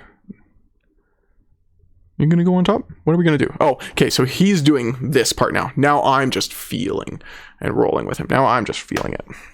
Well, he's doing Hyun Sao's, and he's gonna check my structure, because he's the offender. He tried to check my structure. I dealt with it. Okay? I came up. I'm letting it go where it's gonna go already. This hand is letting it go. This hand is going straight into his core. This, I think by the looks of things, I am on center on him. Again, not perfectly able to tell based on the camera angle, but I look pretty on point on him. I've got control of his arm, and my other arm, yeah, elbow could be down more. Going straight into his core. Yeah, maybe not the best response I've ever done, and he responded well. He did good to respond to my response. He's doing a gum sao there, which is one of the ways that we deal with any kind of like lap down. So where it's we think of it kind of like a slack rope, like almost like a, you know, a climbing rope, where it, as it goes out, it tightens. Not that your muscles necessarily tighten, but that's the imagery that we think of, where it's like a loose rope that structures at the end. That's a better way to say it. Yeah, it's loose, but but when it goes out, it tightens into structure. Not tightens the muscles, but structure. And it's also somewhat forward into me, but it's turned a bit to the side, just as it is in the Sunpao, and it's out, which is actually creating a bit of a barrier, so that even if I get a punch, it's not gonna be quite the hit, right? Like that's what I was talking about, where my arm could be against him but not able to hit his head because he's created that barrier. Yeah. Even better. Get your woo out.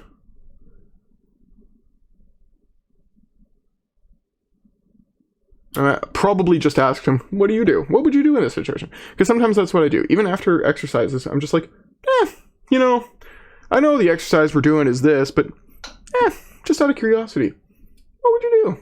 What do you think? What's an idea? And obviously that includes me as well. What would I do here? I don't know. Let's see. Let's play. Let's experiment. Let's say I got this position, but it didn't actually take you out. Maybe I hit you, but you just shrugged it off. Let's see.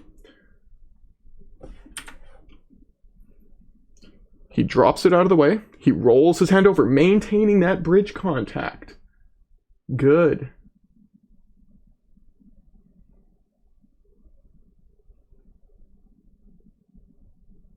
Okay, I'm talking about sideways energy and forward energy. Devon says something about that way. So he's feeling something going that way. Oh, that's it. I probably just asked him, where do you feel my energy? And he said, that way. And I'm probably correcting him a little bit to say, you're right. You're right. It's not forward, but it's not quite over there. I'm pressing there. So not here, not there, there.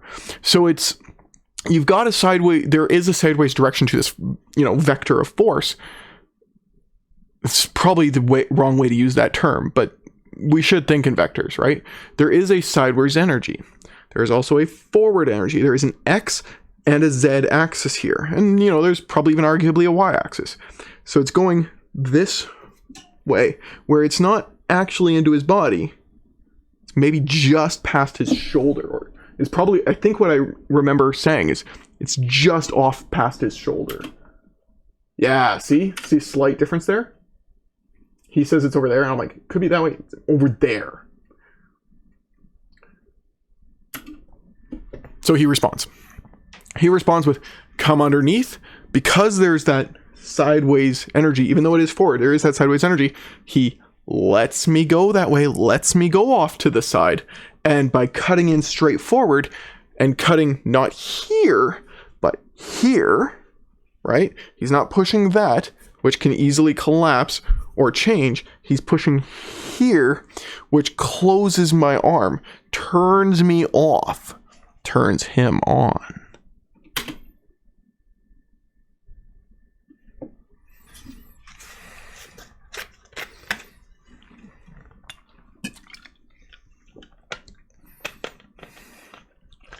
Okay, I'm saying basically the same thing again.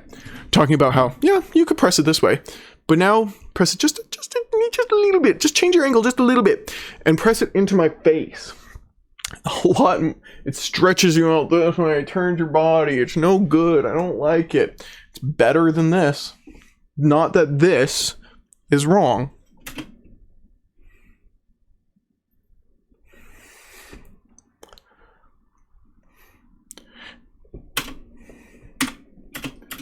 So, I don't necessarily feel an upwards energy. I probably feel a little bit of one, but it's not like up like this. It's into my face, but it's based on where our shoulder and hands are, and like my throat and everything, our height difference. It's probably, it looks like it's maybe just a tiny little bit up, but mostly straight in to my face. So how do I respond to that?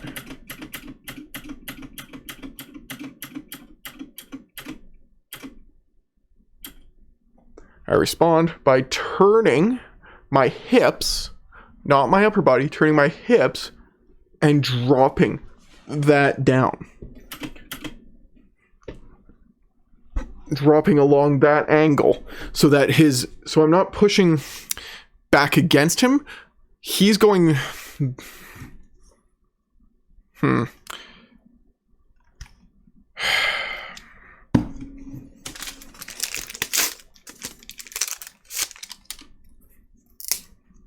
He's coming straight in. I'm here. Right? Yeah. He's coming straight in, and I'm here. He's pressing against that. So what I do is I don't push to the side. I'm going down. There is an x-axis rotation to it. Right? But it's down. So maybe more like that. Using the back leverage, not the front. That. Yeah. That's maybe one way to explain it. Let's see that again. Pressing, I turn my body, my hips, I drop straight down, ends up getting a lap, and I end up getting a lap and a punch, I think. Yeah, not performed flawlessly. But again, arm contact against his arm, hand ready for a punch if I can get it. Didn't get it, but I'm in control. Watch that again. There's another option.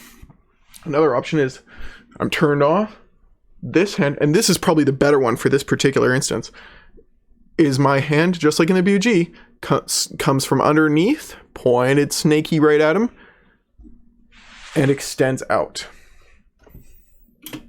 With my other hand going for the strike.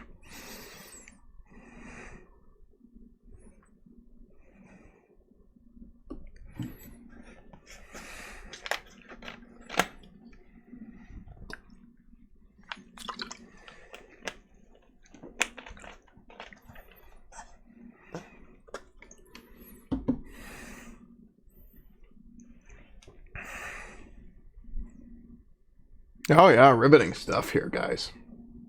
Gals. Theirs. People. Devon and myself. Riveting conversation there that we can't hear. Oh, okay. So we're going to do some more cheese out type stuff, but now we're going to add stepping to it, which is, again, something that we do. We add little things to each exercise.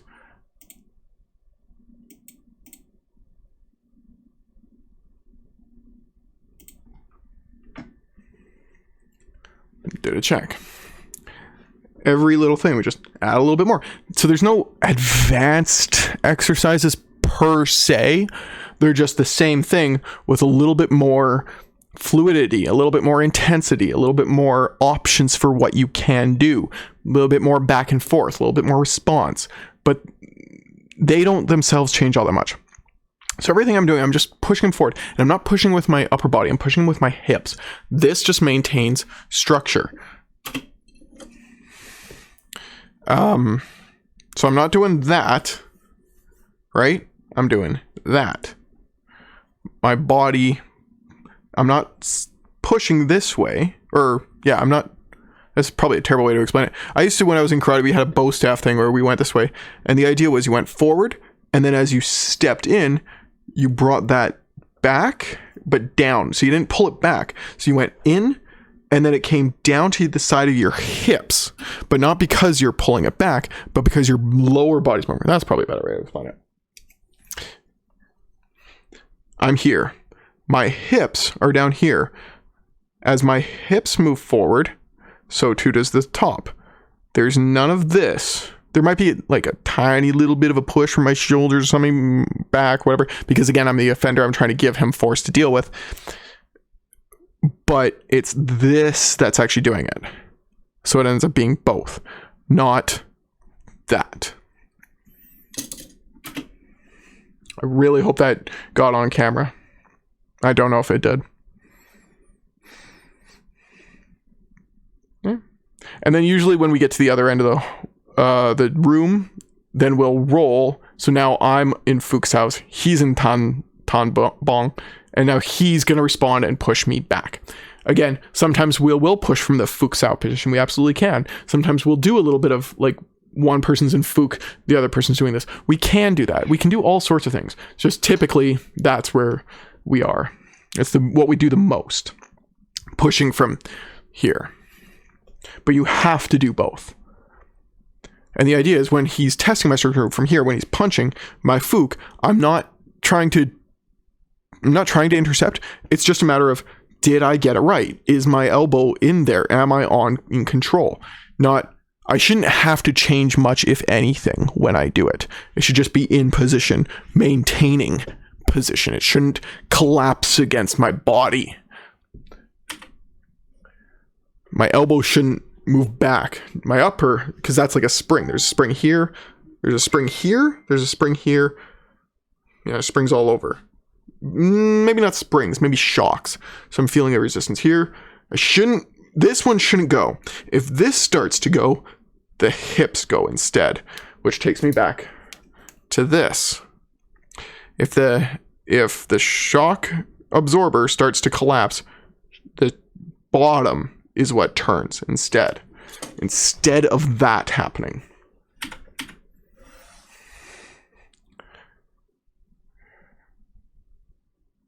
And that's what I mean about feeling it down into your stance. Aha, see? I didn't collapse this. This didn't collapse. My stance took care of what I was feeling. And then I move forward.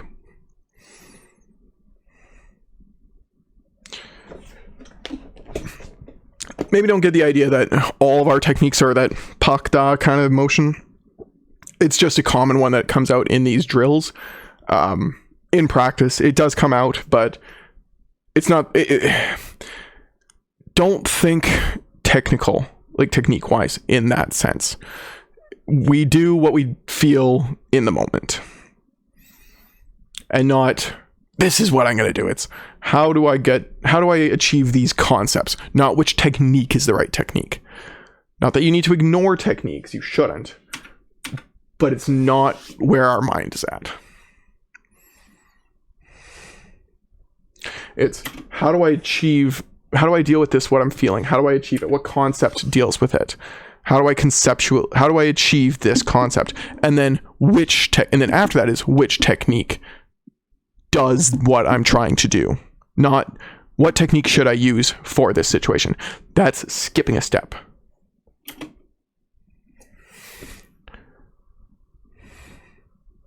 There. So I'm talking about how we don't do that in our chi sao because it's missing the point of the structure. And he can just deal with it as he just did. He responds and returns. It's not what we're trying to do. We're not trying to win points. This isn't a fight. It's not a sparring match. It is an exercise. It is a drill. There is a lesson being taught, and the lesson isn't I'm better. The lesson isn't I beat you. The lesson isn't I kicked your ass. The lesson is minute details, which is also why we repeat a lot of things. We get something wrong. We do that same one again and again and again. Feeling and learning what we did wrong, what we can do better, what we could have done instead. So he's feeling downward push. He lets it go. And he responds. He feels that push. He feels me going down on him. He responds going up. He actually did this much earlier in the video. He did this pretty good. There, see? He's trying to get on top, maintain bridge contact, bridge control. Now we've exchanged so that I'm doing it. There. I'm trying to maintain a point of contact where I have both of his hands and I'm in control of them and striking at the same time. And quite honestly, not doing my best work. I think right there would have been best if I could get that barrier arm, that lansao.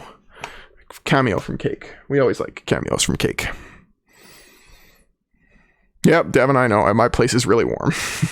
Thermostat doesn't work here. Here I am in this heavy thing.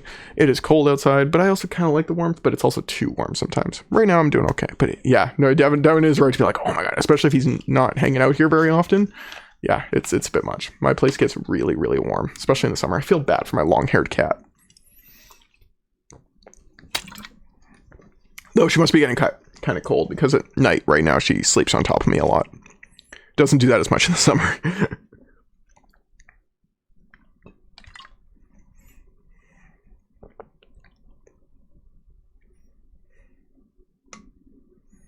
Okay, so we're obviously just maybe getting a quick drink, quick break. Then we're gonna, I think, from here we're gonna actually get into some gore style.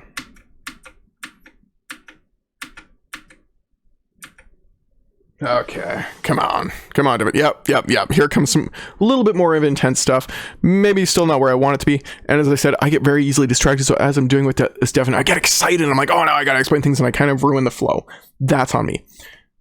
See, I'm just trying to feel what he's doing. Okay, I've intercepted. I've felt. I paused. I should not have paused. I wanted to pause the video. I didn't want to pause the motion. I should have kept flowing to my next thing. That's on me. But I do want to point out right now, my eyes are now closed. I'm trying to do as much of this with closed eyes as I can. So I feel him pulling me off to the side. I create that kind of gum sow, trying to create some space. He's on top of my elbow. Not a great position for me at the moment. And there I go, ruining what I'm doing by trying to explain something. Didn't do it too much that time. I think I do more. Okay, so I've got on top. My arms are out. I'm connecting with my arms, not my hands. He pulled me off. Notice my structure go. He pulled me off, but I went forward with it, trying to do what I want. Yeah, and that was right. I'm trying to get over, maybe using a little bit too much force, not using enough of his directional stuff. I think I've gotten better since I last did this video. Every time I make one of these, I end up spending days and nights for quite a while thinking about what I did and how I can improve. And especially now I'm seeing a lot of it too. I could definitely do better here. I'm definitely using a little bit too much force against force. But the idea is correct. And I'm letting him go. I'm letting him go. See? Just letting him get out of the way so that I can get to a point. And every single time, by the way, I'm not just doing this sideways stuff. As I keep saying, everything is going forward. So I'm trying to go, oh, I can't get forward. Oh, I can't get forward. Oh, I can't get forward. So even though it looks like all we're doing is this spiral to the side, this like just pinwheel off to the side, it is forward. I'm actually doing a thing here while this is going on this way, so that I can get to a point here. Every single one of the things I just did was trying to get there. Not that move, but a strike, a forward strike. Now, obviously, I didn't really get a strike here, but everything is like, oh, if this one hadn't intercepted, so that I felt him going that way, I could have hit him there. Oh, but it didn't. So this one's coming over, and but it intercepts something. It's still going that way. I'm still trying to. I can't get that hit. Oh, I can't get that. I can't get that hit. Oh, finally, I got that hit. It's constantly moving forward. It's deceptive in how it looks. This is something that you feel over time, that you feel when you're in physical contact, and you get better at over time. Just feeling that and understanding that sideways and that x-axis, that y-axis, that z-axis, feeling all these things. Because just looking at it, you can't always get it the same way. Yeah, and see, I'm recognizing that I should be sunk down in my stance more. That I should be down, squared. Like, I'm correcting what I'm in. As much as I should be doing that, I wanted to record some more freestyle stuff, and I kind of ruined that. So there, Devon's trying to get back on center, and I'm just like, no, I'm not going to let you. I can feel you kind of coming this way, so I'm going to let you go that way while I'm going forward. In fact, I think I even step on that one. Look at this. As he tries to correct himself back to the center, I let him, like he's trying to go this way, as opposed to this way. So I'm letting him go that way. Or maybe he is going a bit this way, but I'm able to manipulate it, whatever. The point is that he's trying to get back on my center, and I'm saying, no. Like when you're spinning out in a vehicle, and you're like, oh, I gotta correct him going this way. Oh, now I gotta go this way. Now I gotta go this way. And you just end up getting worse and worse and worse and worse. That's what's happening here. And all I'm doing is just letting him go while I am trying to advance forward, even with my footwork. Let him go. Take it. There's a shot. See? That one. Yeah. Maybe not the best thing I could have got. Still got it though. Again, we paused. Should not have done that. But the idea is we wanted to be careful because, you know, we don't have gloves on or anything like that. I got a shot here, right against his jaw. So that's going to hit. This is going to do its trick. It's not blocking anything. It's just a cover basically. But then still, after I got that, I still feel him coming down. So I let him go. He's now over there. I can faxo. And I think I kick? Yeah, I do. Ooh, I didn't get a faxo. I got a grab. I love those. You can grab the ear. You can get the hair if it's like mine. If you can get the fish hook, that's fine. Eye, nose, whatever. Grab something. But yeah, I've also got his knee. Remember, all of that, while it looks like it may have been sideways, a lot of it was forward because there's motion in all this space. I'm still advancing.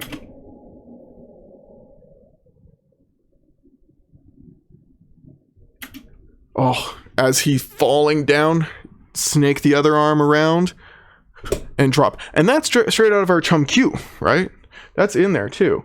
The only reason I'm able to do this motion is because his body is turning this way because of my pull and my stomp. Like my pull here and my stomp down below is twisting his body that way. So I'm saying, okay, you're going to twist that way. I'm going to keep going that way and I'm going to take you down to the ground.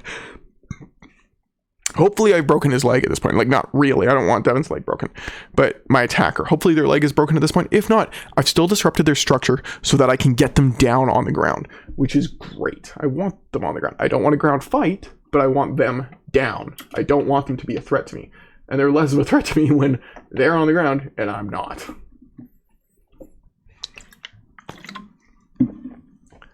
There it is again. I probably asked him to do it twice so that or like do the same one again so I could practice something. I probably asked him to do that. Yeah. Let him go that way. Strike. There it is. Yeah, same thing, right? So this one's different. This one may have been better. Maybe I shouldn't have gone for that that chum Q like takedown type thing. Maybe the direction was wrong. I have to go back and watch it again. Maybe this one's better where I'm already here. I've already got the stomp. Might as well just keep you going that way as opposed to twisting you that way. You know, that instead of that. Slight angle difference. Major difference in on a more macro scale.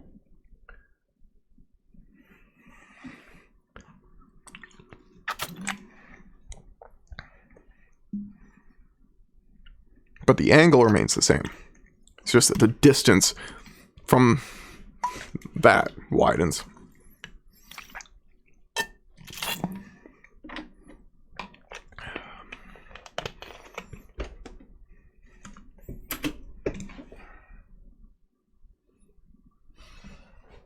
Where did that go? Yeah, whatever. I lost the lid to my bottle. Intercept. Try and go around. Oh, he dealt with it that time. Ooh. Great job, Devon. Great job. So you notice, he didn't achieve that by pushing me to the side. He achieved it by pushing into my face. Now I have to use BUG to get out of this. Of course, he got a hit there. Oh, I guess I don't use my BUG to get out. There. See? Trying to correct myself. I got to get in the habit of doing it that way, not the way I was laxly doing it. Do it right. Do it right, Mars. I'm trying to roll out of things. I'm bringing my elbows too far back to my body.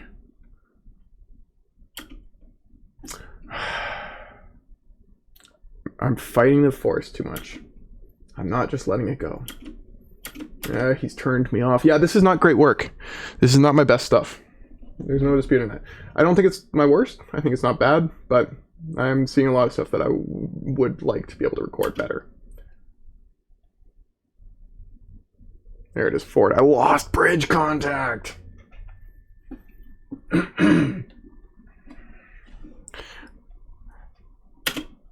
Devon trying to turn himself on again.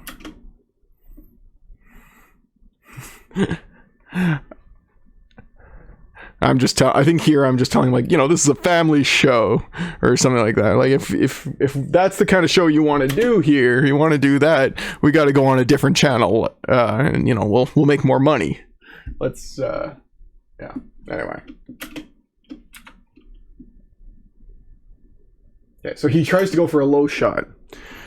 I am terrible at low shots. I get hit by them all the time. There's a weakness of mine. For anybody that's paid attention this long, you can use that if you ever interact with me. Hopefully I figured out how to deal with it better by the time we do. I go for my, like, as something's coming in, I go up. I tend to miss the low shots too often. So while I probably would have been better off with that die bong, one of the few instances where a bong sao is fine as a DARP, I didn't. So instead I went, oh crap, like, because I was going out, oh, this isn't good, and dropped down to cut it off. Not the best thing could have done, but it's what happened. And it worked, sort of. See? I went up. I went, oh shit, gotta deal with this down low instead. See, you can even see my elbow have to correct on that. Oh. This is not good. Not good. I'm feeling it, and chop. Watch that again. Here, actually.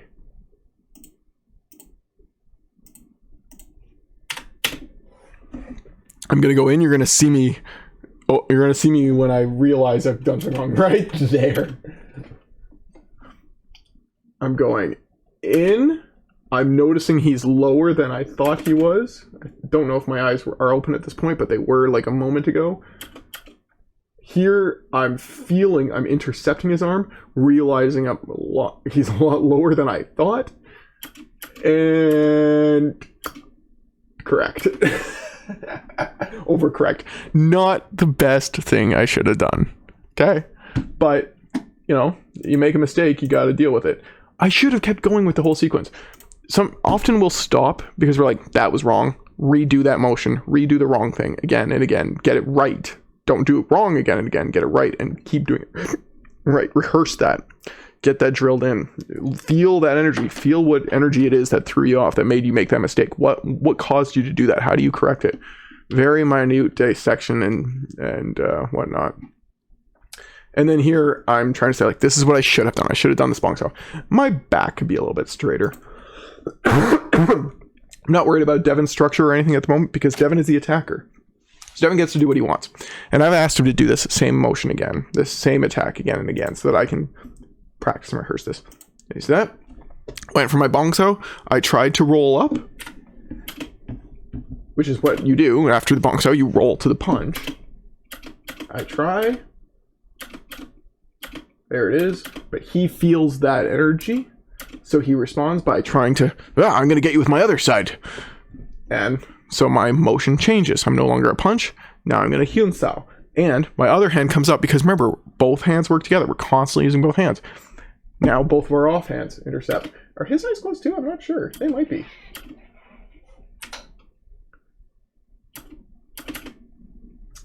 Should not be having my palm on him like that. Should be my arm. We're tied up. I'm going to move forward because I can feel that I have energy. Really, I should have been stepping all this time, probably. But I'm moving in, cutting him off so that he can't do jack. But he hits me because I screwed up. I didn't correct myself enough. There it is. See? And so there it is, me like, thank you. This is what I should have done. I should have covered this more. I should have pressed more here. I should have been more forward in this motion. I should have been more into your core. He's pointing out to me where I messed up. And I'm responding with how I should have done things correctly. Both of us are acknowledging. We both know that, like, when we hit each other, it's not hey, you didn't hit me. There's none of that. I know he hit me. He knows he hit me. This is not a sport. It's not a pride, ego thing. He hit me. I know he hit me. Devon hits me sometimes. It happens. I hit Devon sometimes. It happens. We're constantly learning. We're showing each other where our openings are, where we're neglecting different things, all that sort of stuff. But not in a dickish way. We're just showing and teaching each other. Devon may be my sidai, but I learn a lot from him. He's real smart. He's learned this real good. He's good. He gives me a run for my money every now and then.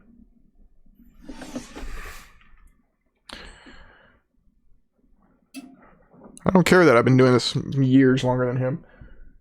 He has a different, and he doesn't do things exactly the same way I do, which is cool too. I get to see his different perspective on stuff. It's awesome. Devon, come back. I want to train you more. I really like you. My God, who am I turning into? I'm turning the way. Sorry, when I get excited, when I rant and ramble for way too long, things change. Like the way that I'm expressing has changed a little bit over time during this entire thing. My goodness, I've been doing this recording for more than 2 hours. Whew. Holy crap, it's 1:45 p.m.? Oh my goodness. I was planning to start getting ready to go out. It's Christmas Eve. I have plans to visit family and stuff. I was supposed to be getting ready over an hour ago. No, I have no real commitment. Don't worry about that. I'm going off topic again. It's not a big deal.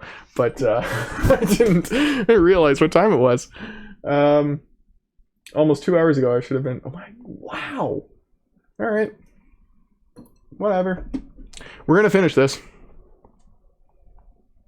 I'll be late getting to my plans, but I don't have to be there at any specific time. It's up to me anyway.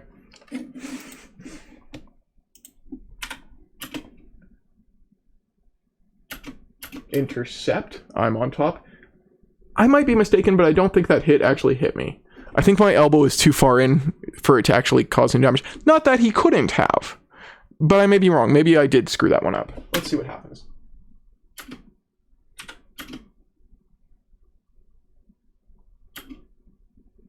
Or maybe that's past my shoulder. I don't know. This is why I would like to have something on like a moving camera or an app or just in person, because I can't tell you for sure. Maybe he did get that one. I don't know. I'll say that he did. We'll give him the benefit of the doubt. He hit me and we decided to keep going with it. I screwed up. Let's go with it. He hit me. What should I have done differently? That. My elbow should be in. The jut on my foot should have been more. And my shift. I should have sunk in and shifted more as I moved forward. That's it. That's what I should have done. And then, exchange, which I think I do in a sec. It's the stuff that I should have done more of to correct that. Stance, down, shift, June, elbow, in, jut, snake. That's what I should have done a little bit better. Assuming that he actually did hit me there. If he didn't, nothing wrong with me assuming that I could have done better anyway.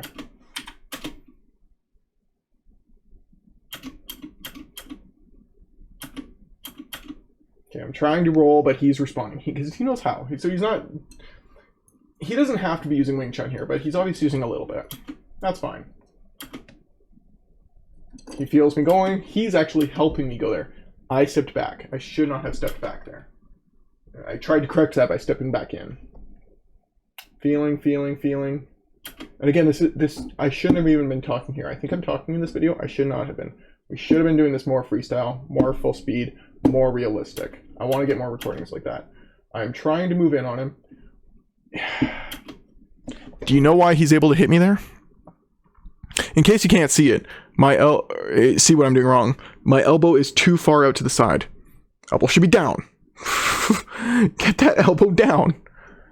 Bad habit. When I feel things raise, I raise my elbow. It's a bad habit. It's something that I'm working on, something I've gotten better at, but I still have a long way to go. And so Devon hit me. Just to be clear, I did not win this encounter. Not that there is a winner. We don't think of it that way. But if we were. Pressing on his elbow point to collapse that, right? And he's off camera. If he had stepped in, that might have been a different story. But I intercept this the way I should have moved into there. Haha. Knee to the stomach. And as the foot is coming down with the kick, stomp to the leg. So that's when I say the kick and the step are the same thing. They kind of are. The knee is in there too. You can, while we don't knee and then kick, our foot swings up with it. So it is one thing, but it can also, they both come up like that, but it's not the lift knee snap kick kind of thing that you see in karate. It's both together. Not that, but a knee can still do knee stuff and a kick can still do kick stuff, and bringing our foot down is part of a step but also part of a kick. I'm overcomplicating it. Okay, so I've asked Devon, now you're in the corner, because that's just how it doesn't matter, it doesn't make a difference. The way we like to train it at our Seafoos place is the corner. Figure the same thing is good here. You don't have the option to back up. Back up, you run into the wall. But you want to advance. We don't like to step back, so we like to advance. So if you're advancing on your attacker, and you do things right, your attacker will have plenty of space to fall back. Oh yeah, and Devon's jokingly making some comments about I can't remember what, but basically he's recognizing that this may not be his best work either. Like, don't read too much into this. Don't judge him too hard. Absolutely don't. It's intimidating to do this on camera. We weren't rehearsing anything beforehand. We didn't really practice anything. We didn't really talk about what we were going to do. This is all on the fly, and mistakes happen and all that sort of stuff. Like, I think Devon's about to do a decent job. But the point being that if you see anything that you think that he can do better, it's fine to say like, oh, I wonder about this, I wonder about that, but don't be a jerk. Be nice. Be nice, because Devon does a good job, and he deserves a lot of respect for this. So he's just trying to, like, preemptively defend himself, which is fine. It's totally fine. I get it. I understand. And then I'm basically saying here, like, these, people online, where did I put that? I think it's right here. I see something like trying to tell people, like, don't worry about it. Like, if you want to put this stuff to the test, because you can't even get the camera angles and all this stuff. If you want to put this to the test, if you want to see what it is, you come here. You get your butt over here and come on camera. Where do I say that? I say that somewhere. I know I do like a dad. You come here. You get your ass here, and I make some joke that I don't remember.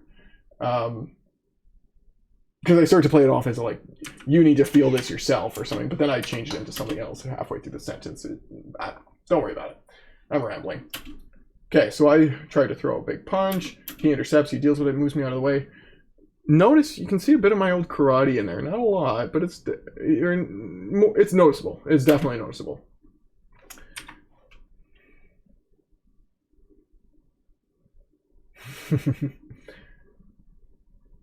So we're going to do that same thing again, I think. He deals with it. Notice this time he's not letting me collapse him and push him back.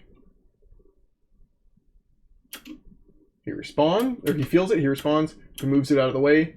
He maintains his structure, he maintains bridge contact. See all those points of contact? He's got them up with it. Both his arms he's got bridge contact with, and he's trying to move forward while he's trying letting me go where I'm already going to go. It didn't quite work the way he wanted to, but that's the correct idea. He's got the right idea. Okay, now he's doing something a little bit different. So he's trying what looks like a quansao, which is kind of cool. I'm trying to roll out of it. He's letting me go that way. The error here, I suppose, was that he let me go too far to the side. That being said, I am being a jerk in this. I am not being nice. I am moving forward and giving him a lot of force. For demonstration purposes, maybe I could have been a little bit nicer. I'll take that under reflection. But Devon's doing a pretty dang good job. This is not easy stuff to do. It may look and sound easy, and you may be like, oh, well, I do this and, get up on my toes and agile. We're not trying to fight the way that you fight. We're trying to achieve very specific things ourselves. And so what looks like what you might see may not be the same thing that we're looking for, I guess. Don't read too much into that. I'm making excuses where I probably shouldn't be.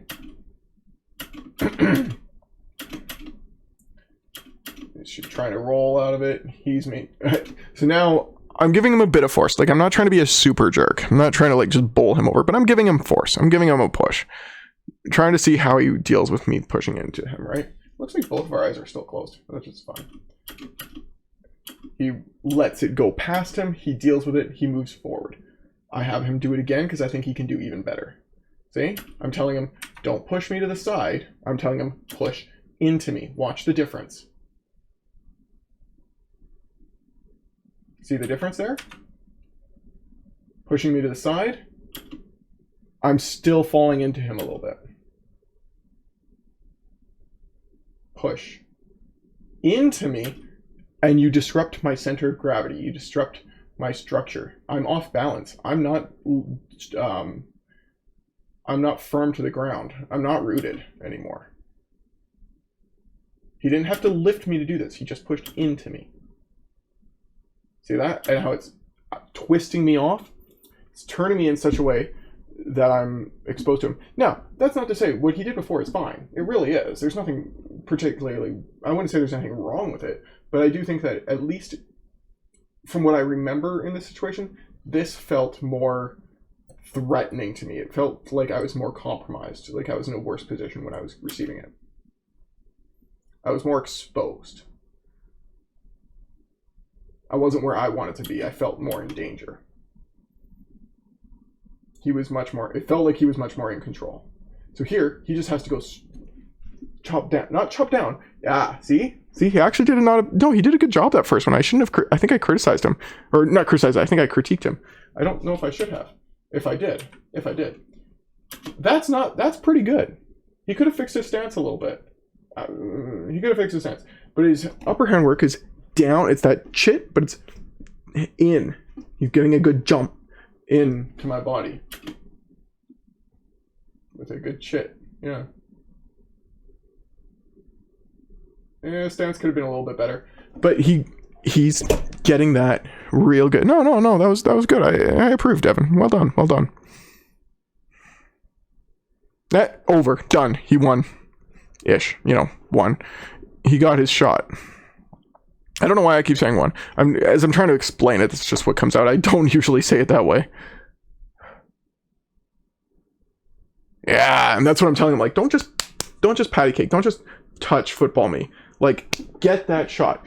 You don't have to get a full-on, actual, like, full power hit, but you can place and go, which is what I want him to do, because it's what it allows both of you to feel where it's going to reposition you, right? And what it would be like if it was full power. There, it gets a good knee shot into the nuts. Yeah, sure.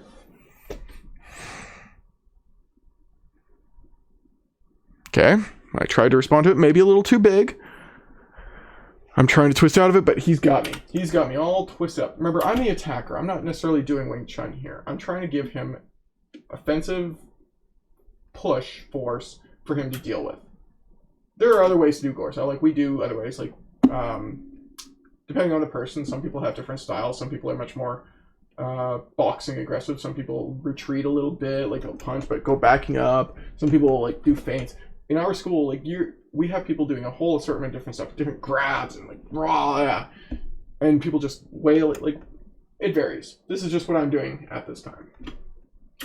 The idea is that you're allowed to do whatever you want to do using whatever art, but the defender has to use Wing Chun. You see how he rolled me out of that? He could have followed through with a strike as well, but he did it right. He did what he's working on right. He's doing a great job. Excellent. There's a lot that I have to work on too. I don't want it to sound like I'm hounding, because I'm really not. I really am. Do want it to come across as I'm praising him, because I really am.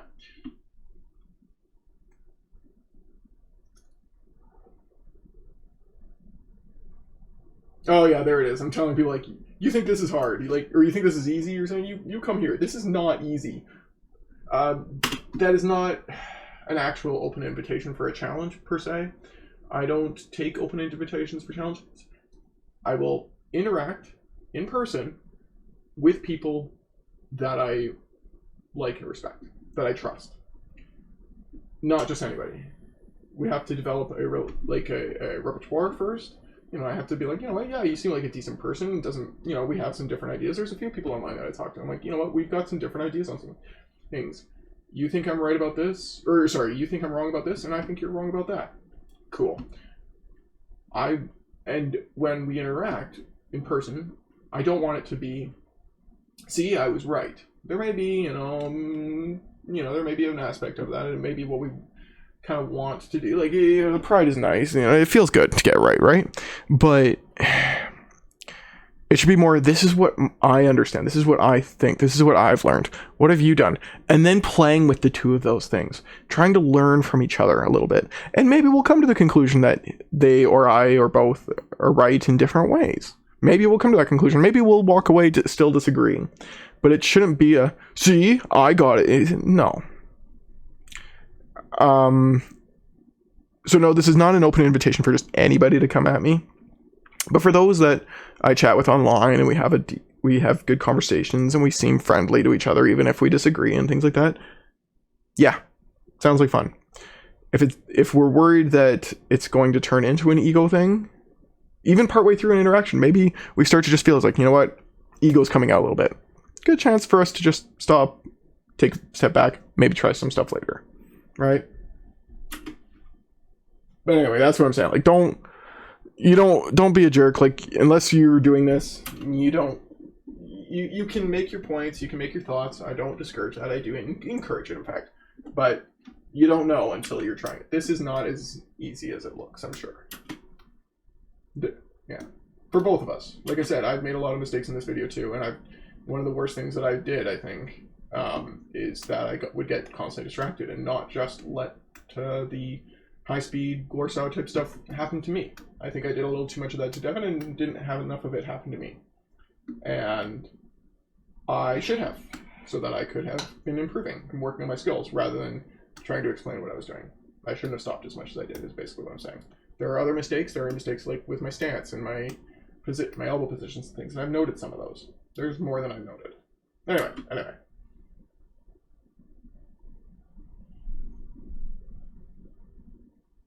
Yeah, just rolling, get on top. Oh, there, you see that? Devon has turned me so that I'm facing away from him. He is still facing towards me. All he has to do is go straight through me. If this were a game of chess, we'd be two pawn. Well, that doesn't quite work. We'd be two pieces. I'm on a square. He's on a square. He's going to take my square.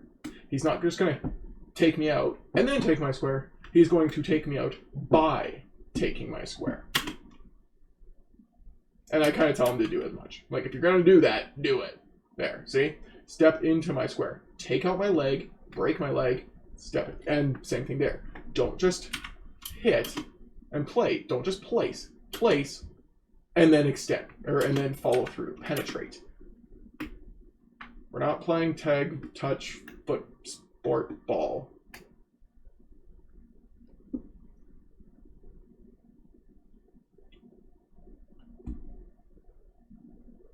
I asked him, I think I had said here that, like, let's just do two more, and he's like, no, just one, which is fine, it's fine. I wanted to do one more. I think I wanted to do one of those first before I did this last one, or maybe vice versa, I can't remember. But I wanted to throw back what he did to me, where he did the low punch and caught me off guard with it. I wanted to do the same thing, just for fun. And the same thing happened.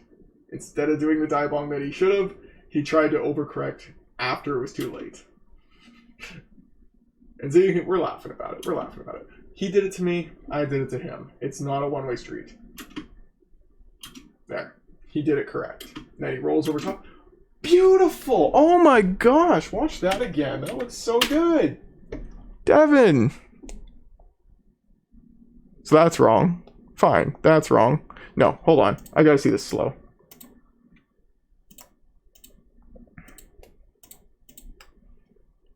Intercepts it. Maybe could have done that better, but good. Maintains bridge contact. Intercepts my next hand. Notice how he didn't have to try and go for my next hand. He was just going straight to his target. It just so happened that my hand got in the way. He wasn't trying to get my hand. If my hand wasn't there, he'd have punched me. And then he feels it going off, so he helps it while he achieves bridge contact with his other hand. Because he's rolling, we're exchanging hands constantly. He gets his other one in the way so that he can change hands, because he's going to try and hit me with the one he just did that motion with. Creates a Lansao. He's facing me. I'm facing off to the side. He didn't have to... Did he step? I don't think he did. Or not step to the side, I mean. I think he stepped. I don't think he stepped to the side. No. Devon.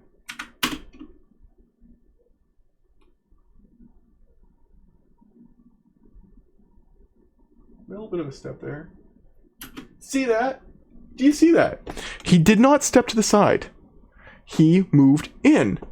He responded to everything I did. He moved in. He let me go where I was already going to go. It threw me off. My whole body, my whole momentum is off to the side now, having fallen.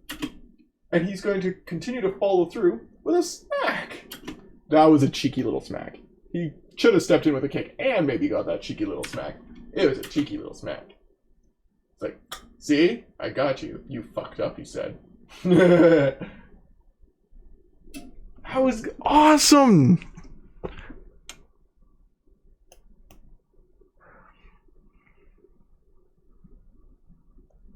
Amazing, Devon.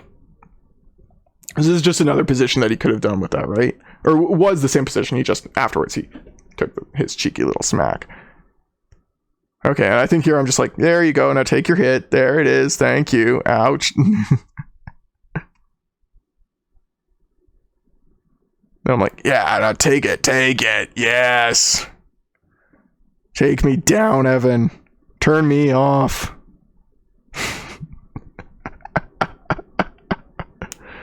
Devon, that was gorgeous. I think probably the best one in this entire thing. Oh, that was awesome.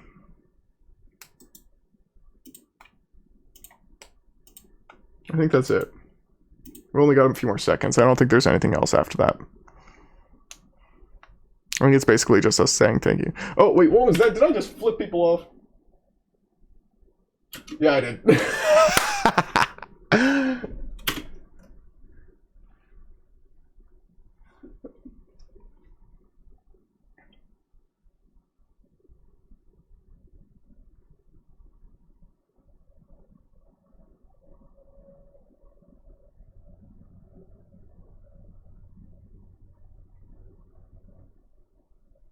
Okay, yeah, I'm turning it off there. Or I will in a second. I think I was just grabbing the mouse. We're just saying goodbye to Devon. I want to let this play out. You know, we only got a few more seconds. Grab my glasses so I can... Oh, that was it. I couldn't even see where I was moving the mouse to because I didn't have my glasses on. Cool.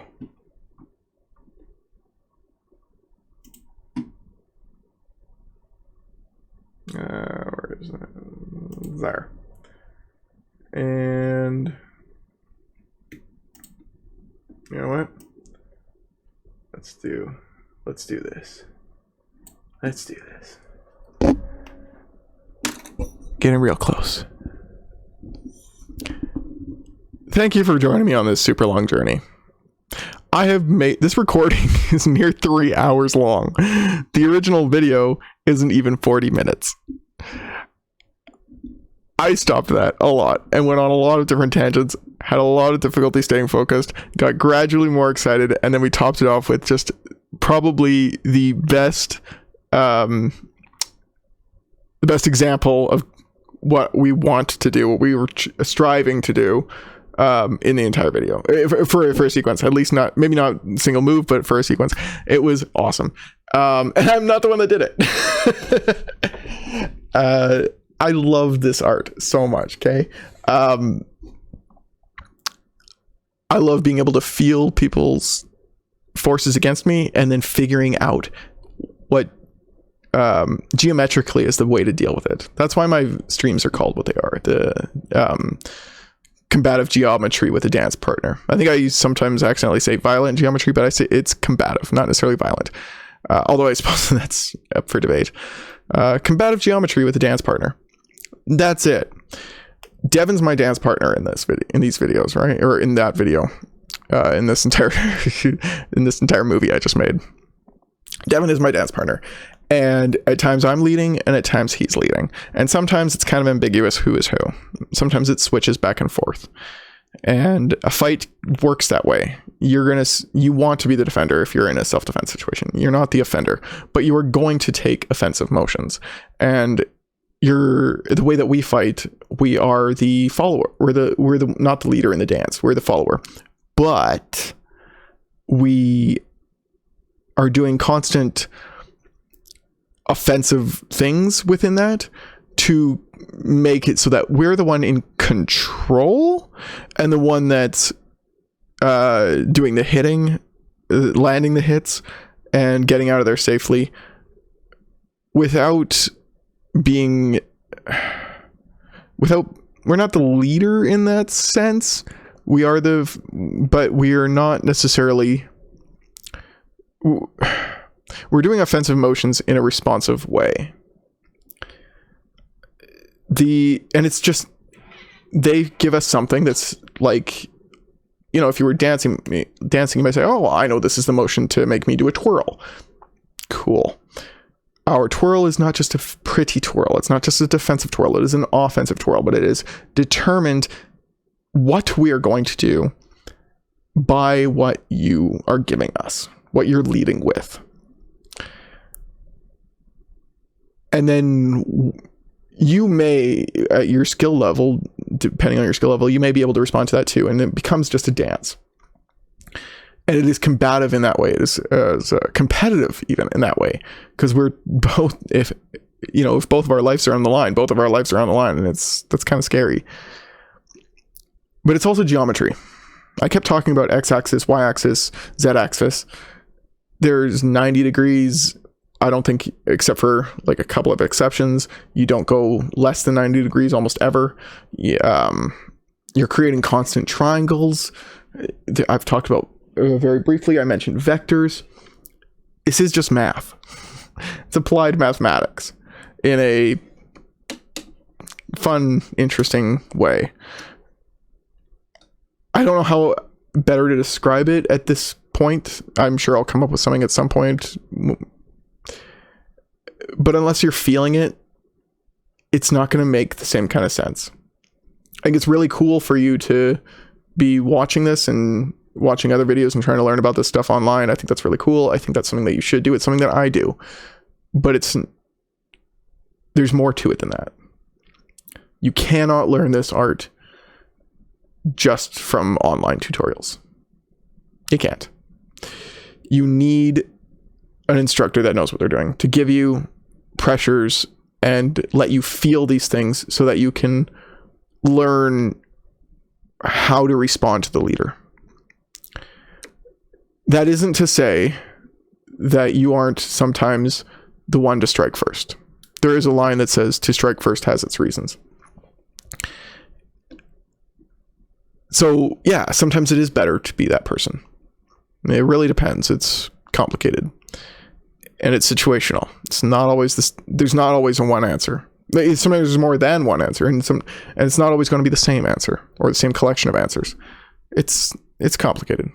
Sorry, I'm sure my audio is probably terrible and been fluctuating a lot in this video. I'm very amateur, so I apologize for that. You have to learn how to respond in an offensive fashion. Assertive fashion. Respond assertively. You're not the aggressor. You're not turtling. You're not fleeing unless you can. If you can flee, that's better than anything else, right?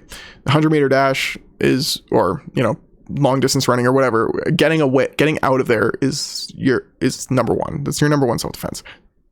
You want to survive an encounter without ever having thrown a punch. Either of you throwing a strike. You want to survive an encounter just by it never happening. Physically. And you want as little exchange once it does as possible. The longer the fight goes on, the more opportunities there are for the other person to hit you and to take you out. So you do have to be assertive. You do have to be on the offensive. But you don't want to be the one initiating everything. You don't want to be, I don't know. As I think I said very much earlier in this video, I called it like a yin and yang kind of thing, and it very much is. You need both. And it's not one or the other. It's one informs the other.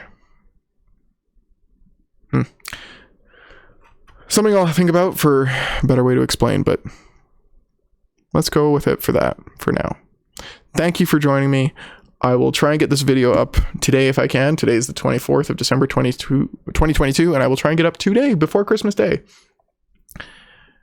Along with my short Jong video, which is, I think, currently sitting at about 5 or 6 minutes long. It'll probably be about 6 or 7 because I'm going to add a quick intro to it. That's about it. I'm going to try and get that up today as well. And if you have any ideas, anything you want me to try and talk about, see, whatever, let me know. I like interaction. As long as you're like, you can call me out and tell me that you think I'm wrong about stuff, as long as you're not a jerk and as long as you're offering ideas and inviting a conversation. If you're doing it just to tell me that I'm wrong, just tell me how much better you are. Yeah. Even if you think you are, that's fine. You can think you're better. You can think you know stuff, but let's have it as a conversation. Conversations go both ways. I get a voice too. And if it looks like I'm hogging it all, you can let me know and I'll try and think about that too. I'm sure I do sometimes. I'm sure I do take that too far sometimes. And I'm always kind of trying to improve. So thank you for joining me. Please join me again. Give me your thoughts if you can. If you made it through this, let me know. I don't think anybody's ever going to watch this. I don't even know if I'm ever going to see this again. Have a wonderful metal Christmas.